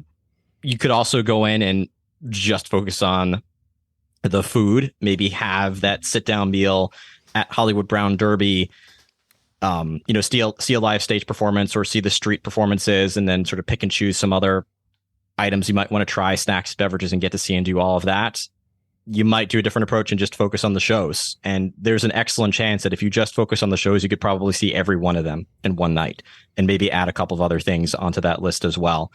So that's generally my advice to going to Disney in the first place, is to sort of temper expectations. Whatever your list is, you probably have to minimize it by 20-25% just to be realistic with how much you're going to be able to get done. And especially at an after hours event like this, where there is such limited time, you only really have a few hours to 4 hours to see and do everything. I mean, just think about how much is on this list, and the fact that there are 4 hours to see and do it all. Really be strategic and know what your must-dos are when you go into this, would be my sort of tips or ways to approach this. And then the ways to answer your question, Lou, about constructive criticism or things that I think maybe could be done a little bit differently. Just going back to earlier with Jingle Bell, Jingle Bam, I feel either, do something a little bit different. It doesn't have to be a grand, it doesn't have to be, a World of Color overlay. Like, it doesn't have to be this magnificent grand redesign of a nighttime spectacular, but something unique, something different, even if it is a live stage performance that's at the end of the day in front of the Grumman's Chinese Theater, that could be enough. Even, I think, to be honest, I think that some Disney fans might have even preferred to see Fantasmic during, or some, different type of Fantasmic version. I know that's a very expensive ordeal when you're talking about live performers, but there's other ways that I think we could, there might be a different nighttime spectacular or different approach to the nighttime spectacular element. The other quick fix, I think, that I was expecting with Mickey's with this event that you get at Mickey's Very Christmas Party were complimentary treats included in the cost of the ticket. I think Gertie's cookie, for instance, even if you increase the price value of, if that's what's financially needed, just increase the value of the ticket by a few dollars to justify giving out a free Gertie's cookie at the event. You save guests time by doing that, which is worth that added cost. Or even just having something complimentary, as opposed to, this felt almost like a festival of the holidays. I had to go to different booths and wait in line and purchase different items. So I think just the savings in time by, even if it does mean increasing the value of the ticket a little bit, would pay itself back in dividends, and the time savings to be able to get and do more at the event. So those would probably be my two biggest suggestions. Yeah, I think for me, they've got the system down with these holiday parties at Magic Kingdom.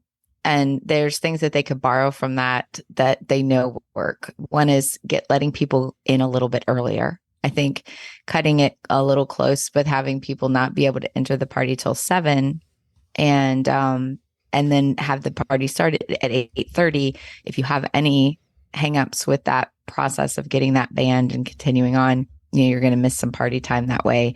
Letting people maybe come in like at say 4 and allow that extra time, then that increases the value of the ticket in the way that you can with Magic Kingdom. I know the capacity of the park isn't the same as Magic Kingdom, but I think most people would use that time wisely, and they would maybe get some food, and they would take some photos, and they would do things that would get them done so that they can enjoy the party and use the time better. And then I totally agree with the complimentary snacks, even just a few locations, even if they just borrowed from the after hours parties where they just did the Mickey ice cream bars and popcorn, and just had carts everywhere. It would add a lot to the value of the ticket, and feeling like someone can say, I'm going to get the ticket, but I'm going to be able to eat for free there and not have an additional cost. And then those premium offerings are just, optional for you. I forgot one thing. We talked about the in-park wristband experience being, room for improvement. I think there was not an expectation of how many people would be already in the park. I was out front. I actually went to Epcot for the day and then headed over. I was in line at 6:15. They let us in closer to 6:30 than to 7 o'clock. And I was back to, there's probably 100, 150 people in front of me in just my siloed queue. And I was in within 10 minutes. It was quick, easy, seamless. They were very well organized at the front of the park. Yeah, that's how I entered as well. I entered for the front for the park, and it was quick. So I was literally recording my thoughts of the evening as the evening went on, and I'm not kidding. Like, I sat in my car, soaked, as I was reflecting, because I wanted to sort of capture my thoughts. And then, Serena, you and I were sort of texting the next day, and I was doing the same thing. I'm sort of recording these thoughts because I think there's always room for improvement, especially, and we sort of qualified this in terms of it being a day one event. I agree with a lot of what you guys said. I think that theater courtyard throughout the night was this, it's a large, expansive area, and I sort of felt like there was an energy missing from that space. I don't know what it is. I don't know what that looks or feels like to give me something to watch or something to do. Maybe you do a Jingle Bell, Jingle Bam twice a night. Maybe you do an earlier one and a later one. It disperses the crowds. There's something else on the schedule. I don't know if it's a DJ or a band, playing vintage Christmas music. I sort of felt there was something I would love to have seen there. We love the live entertainment. I'm always happy with more entertainment options. I'd love to see more. I'd love to see walk around characters.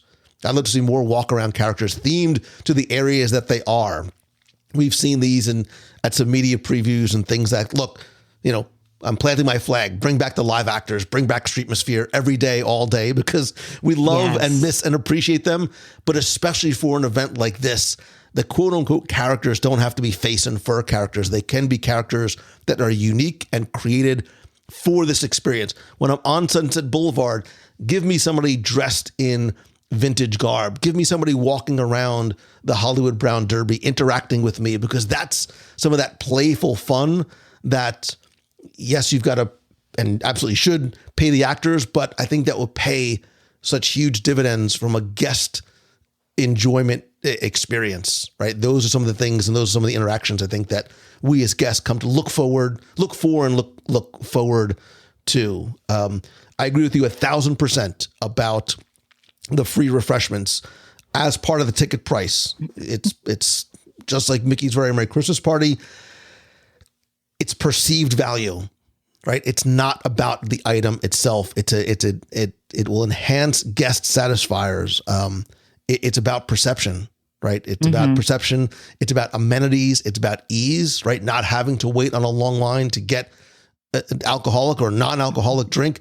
So whether it's little bottles of water, mocktails, cookies, a Christmas churro, whatever it is, it's a relatively de minimis investment from the financial side of Disney in terms of what I think, if you're somehow able to measure as a guest satisfier, which I know sometimes is hard to sort of put on a balance sheet, but I think there are little things that mean a lot. We love going to Merry Christmas Party and lining up for cookies, not just because we want to eat all, I mean, yes, we want to eat all the cookies, but there's a value inherent in that. And I think that's an easy fix. I think it's a really, really easy fix.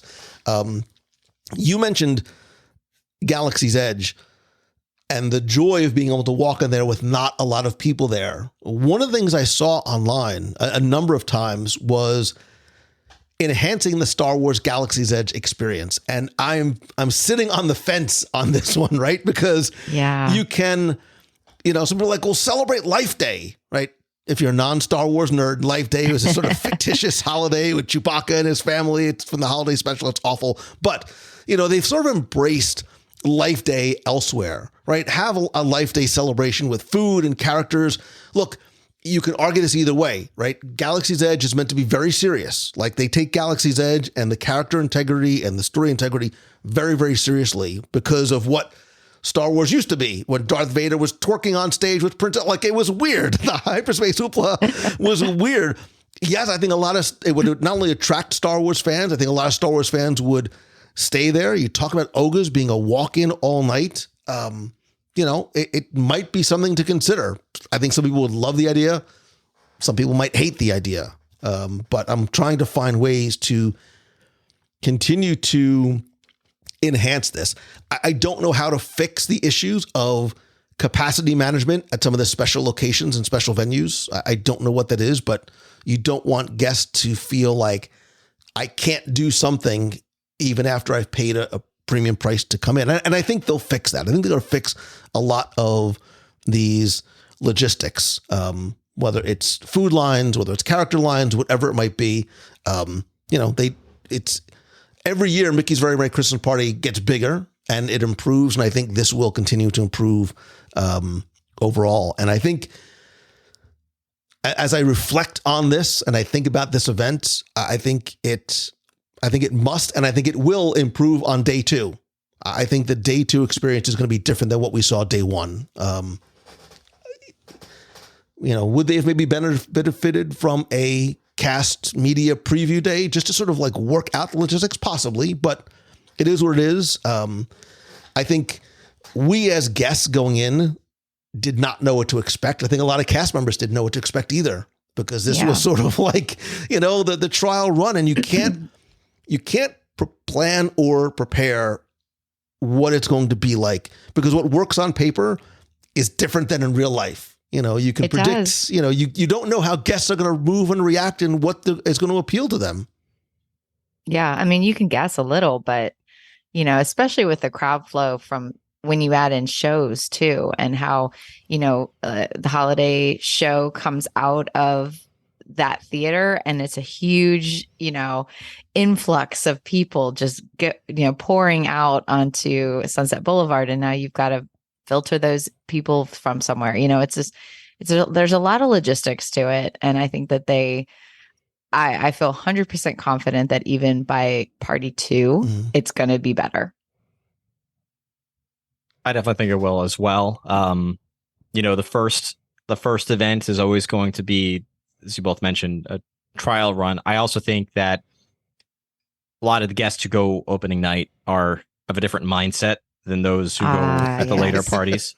And I think that makes a huge difference. It really does. Attends. And I think that's part of the reason why some of the food lines were as long as they were. It's the novelty of being the first to try it, the first to Instagram it, the first to review it. There's a lot of that element of it. And then once it's been tried, reviewed, I think people are going to form opinions about which ones they're going to want to go to the most. And so I think that, that for that reason also, it's like the opening day of an attraction.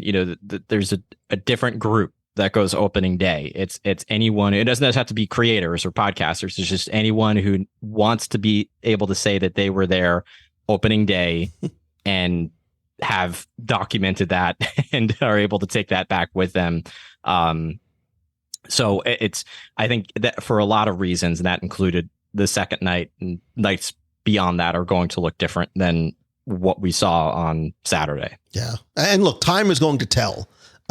But that being said, and understand my meaning by this, it's inherent in what it is that we do and what we consume, but, don't necessarily judge this event based on what you see or hear, or even this part, because I think it's so hard to convey this event, especially because it's so new. And I think it's also hard to convey if it's right for you, right? It's got to fit your, vibes and your timing and all your finances and all those things. I said earlier, I have $1,200 invested in going back to this event to go with my family. And I invited you listeners to come on the 20th and do it together. And I'm genuinely looking forward to going back.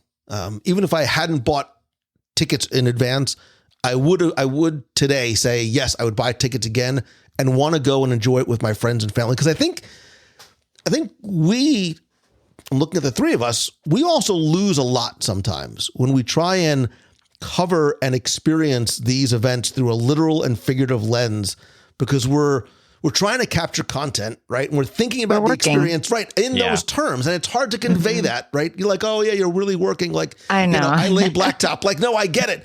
But I think that it impacts some of the reviews you might read online, because the people that are going were not experiencing it as guests, were experiencing it in the terms of trying to capture something to convey later on. Look, I am self-aware enough to recognize that, at least for me, I'm not capturing the experience solely as a guest. I'm thinking about the content, and then we go right into editing mode and creation mode without necessarily getting a chance to, digest it, appreciate it. Yeah. Mm-hmm. Yeah. And I think this is, the idea of doing a media night or a cast night is a double-edged sword, right? Because having a preview night with less people doesn't let us or Disney see what real world lines and crowds are going to be like. So we might go and say, oh, look, this is what the media night looks like. And then the next night is 3 times as many people. So it's why I always buy a second ticket. I will always buy a ticket to these events. And it's why I want to go back and experience it with friends. I do believe it's going to improve. Look, Disney too is self-aware. They watch and they listen and they recognize issues and they listen to feedback directly and indirectly. Like, they read and they hear what's going on online. But would I recommend it? I think it does. It depends on you. You have to weigh the financial and the time investment. We are locals. It's different how we do it and how we spend our time at parties. For a lot of people to say, hey, I'd love to be able to go and ride, Smuggler's Run 35 times a night and Tower of Terror with no lines. Like, there's value there.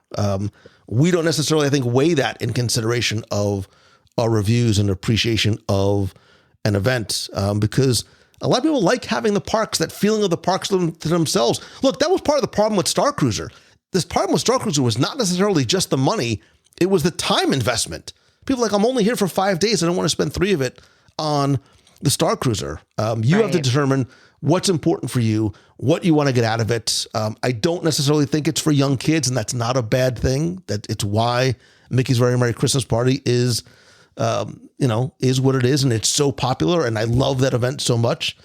This is a more laid back evening. I think that this is meant to be, I think the Jollywood Nights is meant to be sipped and savored instead of trying to check everything off the list. So I am looking forward to going back and eating more and spending most of my time at the Twilight Soiree. I totally agree with that. Absolutely. And I do think that we do, a lot of people at opening night have different behavior patterns. And so it'll be very interesting to see kind of where it goes in the next couple parties. Yeah, and I think we can expect, especially that they're going to learn and improve from this, that this is probably going to be, I don't think it was a bad experience. Like I said, I would happily pay for this event again. But if this is the least of the best, because I don't want to say the worst, but if this is the weakest party that we're going to see, that I still think it was a solid event.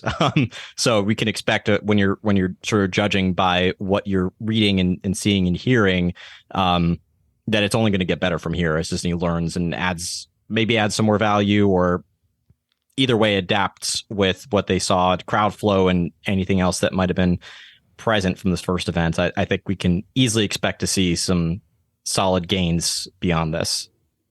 Yeah, and I would love to know from you, our friend who's sitting around this virtual table with us, what are your thoughts on Jollywood Nights? If you have experienced it or have a ticket for it, what did you enjoy? What did you not enjoy? What was your feedback on it? Or if you haven't yet, based on what you've heard, does Jollywood Nights sound like it is for you? If so, why or why not? You can let me know. I'll post this question in the Clubhouse over at wdwradio.com/clubhouse. Better yet, you can call the voicemail. I will play it on the air at 407-900-9391. That's 407-900-WDW1. And then when you're done doing that, please go and visit our friends Serena and Matthew. Serena and then Matthew, thank you both for being here. Just quickly tell everybody where they can find you. Oh, I was so happy to come. Living by Disney is my handle on all the platforms. And we just posted a YouTube video that really shares our full experience on it. So you can find that in Living by Disney on YouTube. And you can find Imagination Skyway just by searching for that on any social media platform. And also the Imagination Skyway podcast. You might hear a familiar voice on a similar episode because Lou and I texted each other the same day about the same thing. So that's what you have to look forward to is, once you're done hearing this conversation, you could hear it all over again. Completely different. I'm going to change my opinion dramatically. We'll look for inconsistencies in both of our answers. No, thank you guys for being here. I really enjoyed this, and I loved hearing your thoughts and reflections on it as well. I look forward to the next time we can enjoy a party together. But last question, if you could snap your fingers, be at Jollywood Nights, what would be the one thing you would do or the one food item you could eat, assuming there was no lines anywhere? Ladies first. Oh, I want to try those popovers. That will be my first thing that I will do food wise there. And I want to get one, and then I want to walk down to the Tip Top Club and eat it. Serena, you had my answer, so I'm going to have to pivot quickly. No. The one area that I actually didn't get to was Pizza Rizzo. I walked by it. It looked very empty, so I would love to go in there and maybe try the meatball and polenta, just because that seems to be just the photos looked incredible of that. But I also would probably be at the Twilight Soiree enjoying something over there, at least sort of sitting or standing nearby and listening to that quartet play. Yeah, I was between that spicy Korean chicken funnel cake, but those poutine tater tots also sound pretty good while we are all standing there enjoying the Twilight Soiree. I'll bring my son and I'll just send him out and just do food runs for us and bring it back and we can eat it there. So that's a solid plan. Yeah, thank you both again. I really appreciate you both and look forward to doing this again soon. Thank you.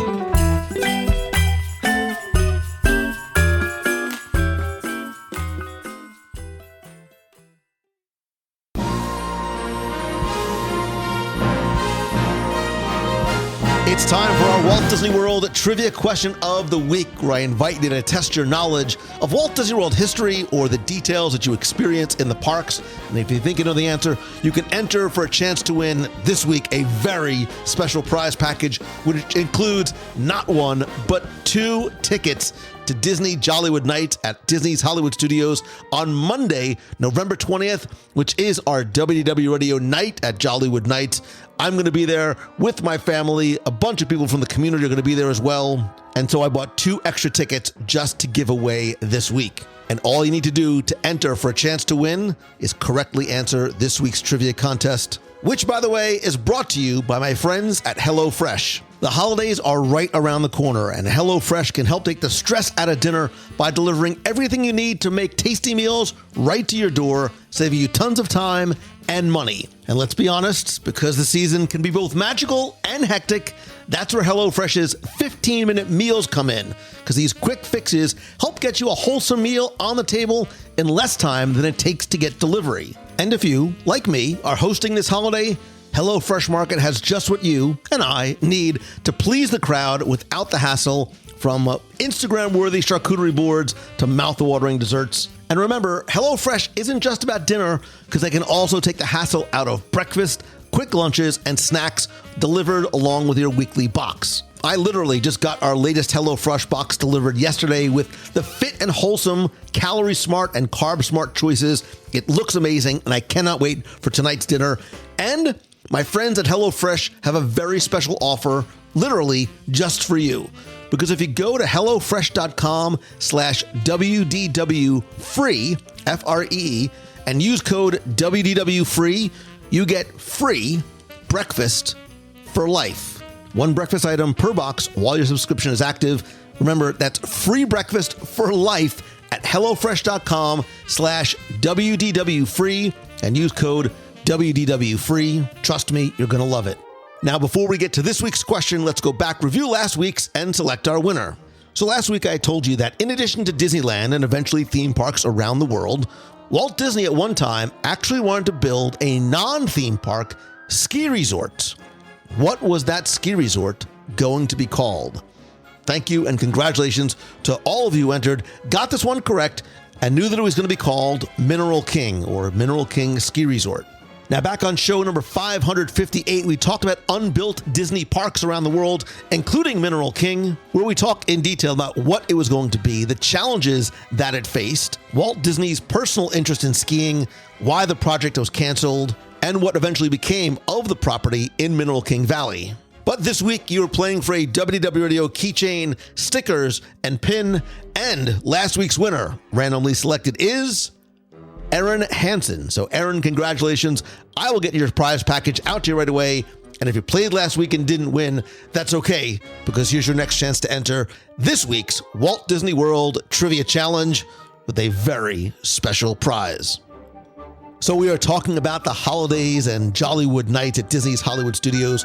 So of course, because we're kicking off the holiday season, it has to be holiday themed and related. And I want to make this one pretty simple for you, because I really want you to enter for a chance to win the Jollywood Night tickets for Monday, November 20th. And so your question this week is simply to tell me, what was the name of the very famous holiday light display that featured millions of lights at the Disney MGM Studios? And I'll even give you a huge hint just to help you a little bit more. They began in 1995 and ran every year until 2015. Now, if you think you know the answer and can attend Disney Jollywood Nights on Monday, November 20th, you have until Friday, November 17th. So the contest ends earlier this week. You have until Friday, November 17th at noon Eastern to go to WDWRadio.com, click on this week's podcast. There you'll find the trivia contest entry form. I will draw the winner on Friday afternoon. I will email the winner, and I'll also post the winner in the WDW Radio Clubhouse at WDWRadio.com/clubhouse. So good luck, have fun, and I can't wait to see you at Disney Jollywood Nights on Monday, November 20th.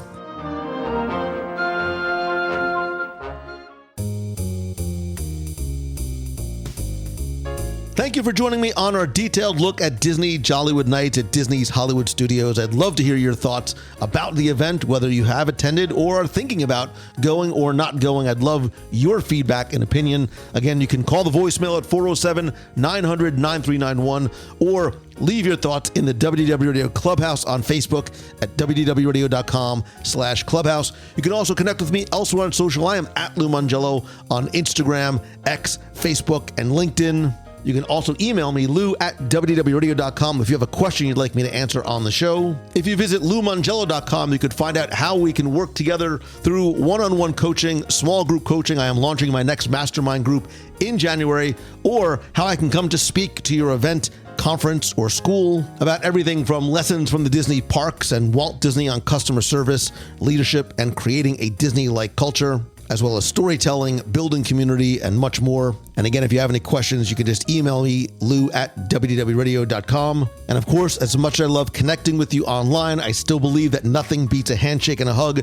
Huge thanks to everybody who came out and cheered with us and ran, walked, walked, jogged, or wheeled at the Wine and Dine Half Marathon, who came out to the meet of the month, and who I saw over at the Swan and Dolphin Food and Wine Classic last week. If you'd like to join us at Disney Jollywood Nights on November 20th, you can go to DisneyWorld.com, purchase your tickets there. And of course, stay tuned for details about our next meet of the month coming up next month, as well as our 2 upcoming cruises, our 5-night Halloween on the High Seas cruise on the Disney Magic, October 21st through the 26th, 2024, out of Fort Lauderdale with stops at Nassau and the brand new Disney Lookout Key at Lighthouse Point. We also have our 7-night Western Caribbean cruise on the Disney Treasure, February 8th through the 15th, 2025, with stops at Cozumel, Grand Cayman, Jamaica, and Castaway Cay. It's a brand new ship, and we're going to be celebrating WDW Radio's, I can't believe it, 20th anniversary. You can find out more and get a free no obligation quote over at wdwradio.com/cruises. But I did mention at the beginning that we do have a special event and a special opportunity that are actually directly connected. First, I'd like to invite you to a very special WDW Radio Meet of the Month during Marathon Weekend in Walt Disney World with something extra special. Every year during Marathon Weekend, we have our monthly meetup going back to 2008. And for many years, we've been able and fortunate to be joined by a family whose trip was made possible through Make-A-Wish Foundation of America, which we have been supporting since I started back in 2004. These meets are more than just an opportunity for us to get together as a community, because we're also able to see the results of our Dream Team project and the fundraising efforts that we've done over the years by meeting the Wish family, and then them being able to see and connect who helped make their trip possible. But this year, we're going to do something extra special because we've taken our Meet of the Month. We're going to plus it up by securing an event space over at Disney's Boardwalk Resort so that we can make it even more special. There's also going to be lunch, and who knows, maybe a surprise or two. And to continue our fundraising efforts and have some fun, we're also going to bring back and host another silent auction at the event to benefit the Make-A-Wish Foundation. This event's going to be on Saturday, January 6th from 12 to 2 p.m., which will give people who are running in the Run Disney events that day time to shower, please, and make it to the event, which will be located at Disney's Boardwalk Resort Convention Center. You do need to purchase tickets in order to join us at the meet and the lunch and the event. To learn more and get your ticket, there's only about 15 or so tickets left. You can visit wdwradio.com/wish Lunch 24, or you can find the link over in the WDW Radio Clubhouse. And speaking of our Dream Team project, which benefits the Make-A-Wish Foundation of America, really the heart of everything we do as a WDW Radio community and family, a number of weeks ago, I shared how a very generous benefactor stepped forward with an incredible offer and invitation where every donation that was made to Make-A-Wish between that time and November 1st was going to be matched up to a total of $10,000. You stepped up, you were incredibly generous and donated, and this anonymous benefactor matched that donation of $10,000. Those funds go and went directly to Make-A-Wish to help grant wishes for children with life-threatening illnesses and their families to experience the magic of Walt Disney World. It is truly nothing less than life-changing for these kids and their families, and your donations and the matching will send not one, but two, possibly more families to Walt Disney World. And this member of our WDW Radio community, whose generosity is nothing short of remarkable, has stepped up again and is willing to make the same offer and invitation to you. So in the spirit of giving and charity during this holiday season, every donation to our Dream Team project directly to Make-A-Wish between now and December 25th will once again be matched up to a total of $10,000. which means your contribution, whether it is $1 or anything more, will have double the impact in making dreams come true for these kids. To learn more and donate, visit wdwradio.com/dreamteam. You'll make your donations directly to Make-A-Wish, so your gift, no matter the size, will help create a life-changing wish for these kids, and you'll also be emailed a receipt from Make-A-Wish for your records and any tax purposes. I am without words at the generosity and the kindness and the love and charity that you as a community continue to demonstrate time after time, year after year. So please know that I love and appreciate you so very much for doing this and being part of something truly special.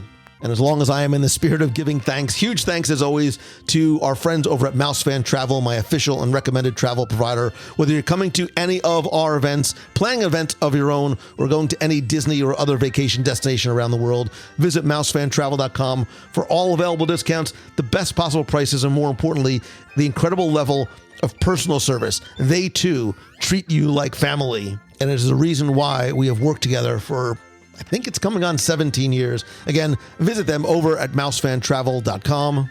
And as always, my friend, and you are my friend, whether we have met yet or not, all I ask is that if you like the show, please help spread the word. How can you do that? Share a link to this or your favorite episode on social. Tag me at Lou Mangello so I can see it and reshare it and follow you back. Please leave a rating and review over on Apple Podcasts or Spotify.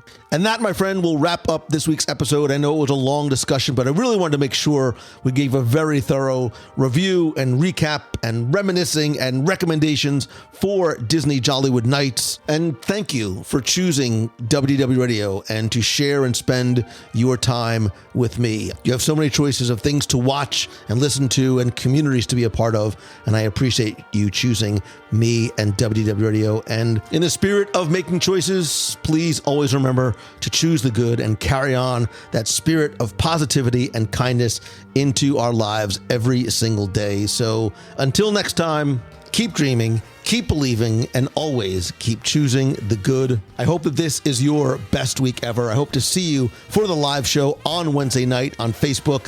So until next time, see ya.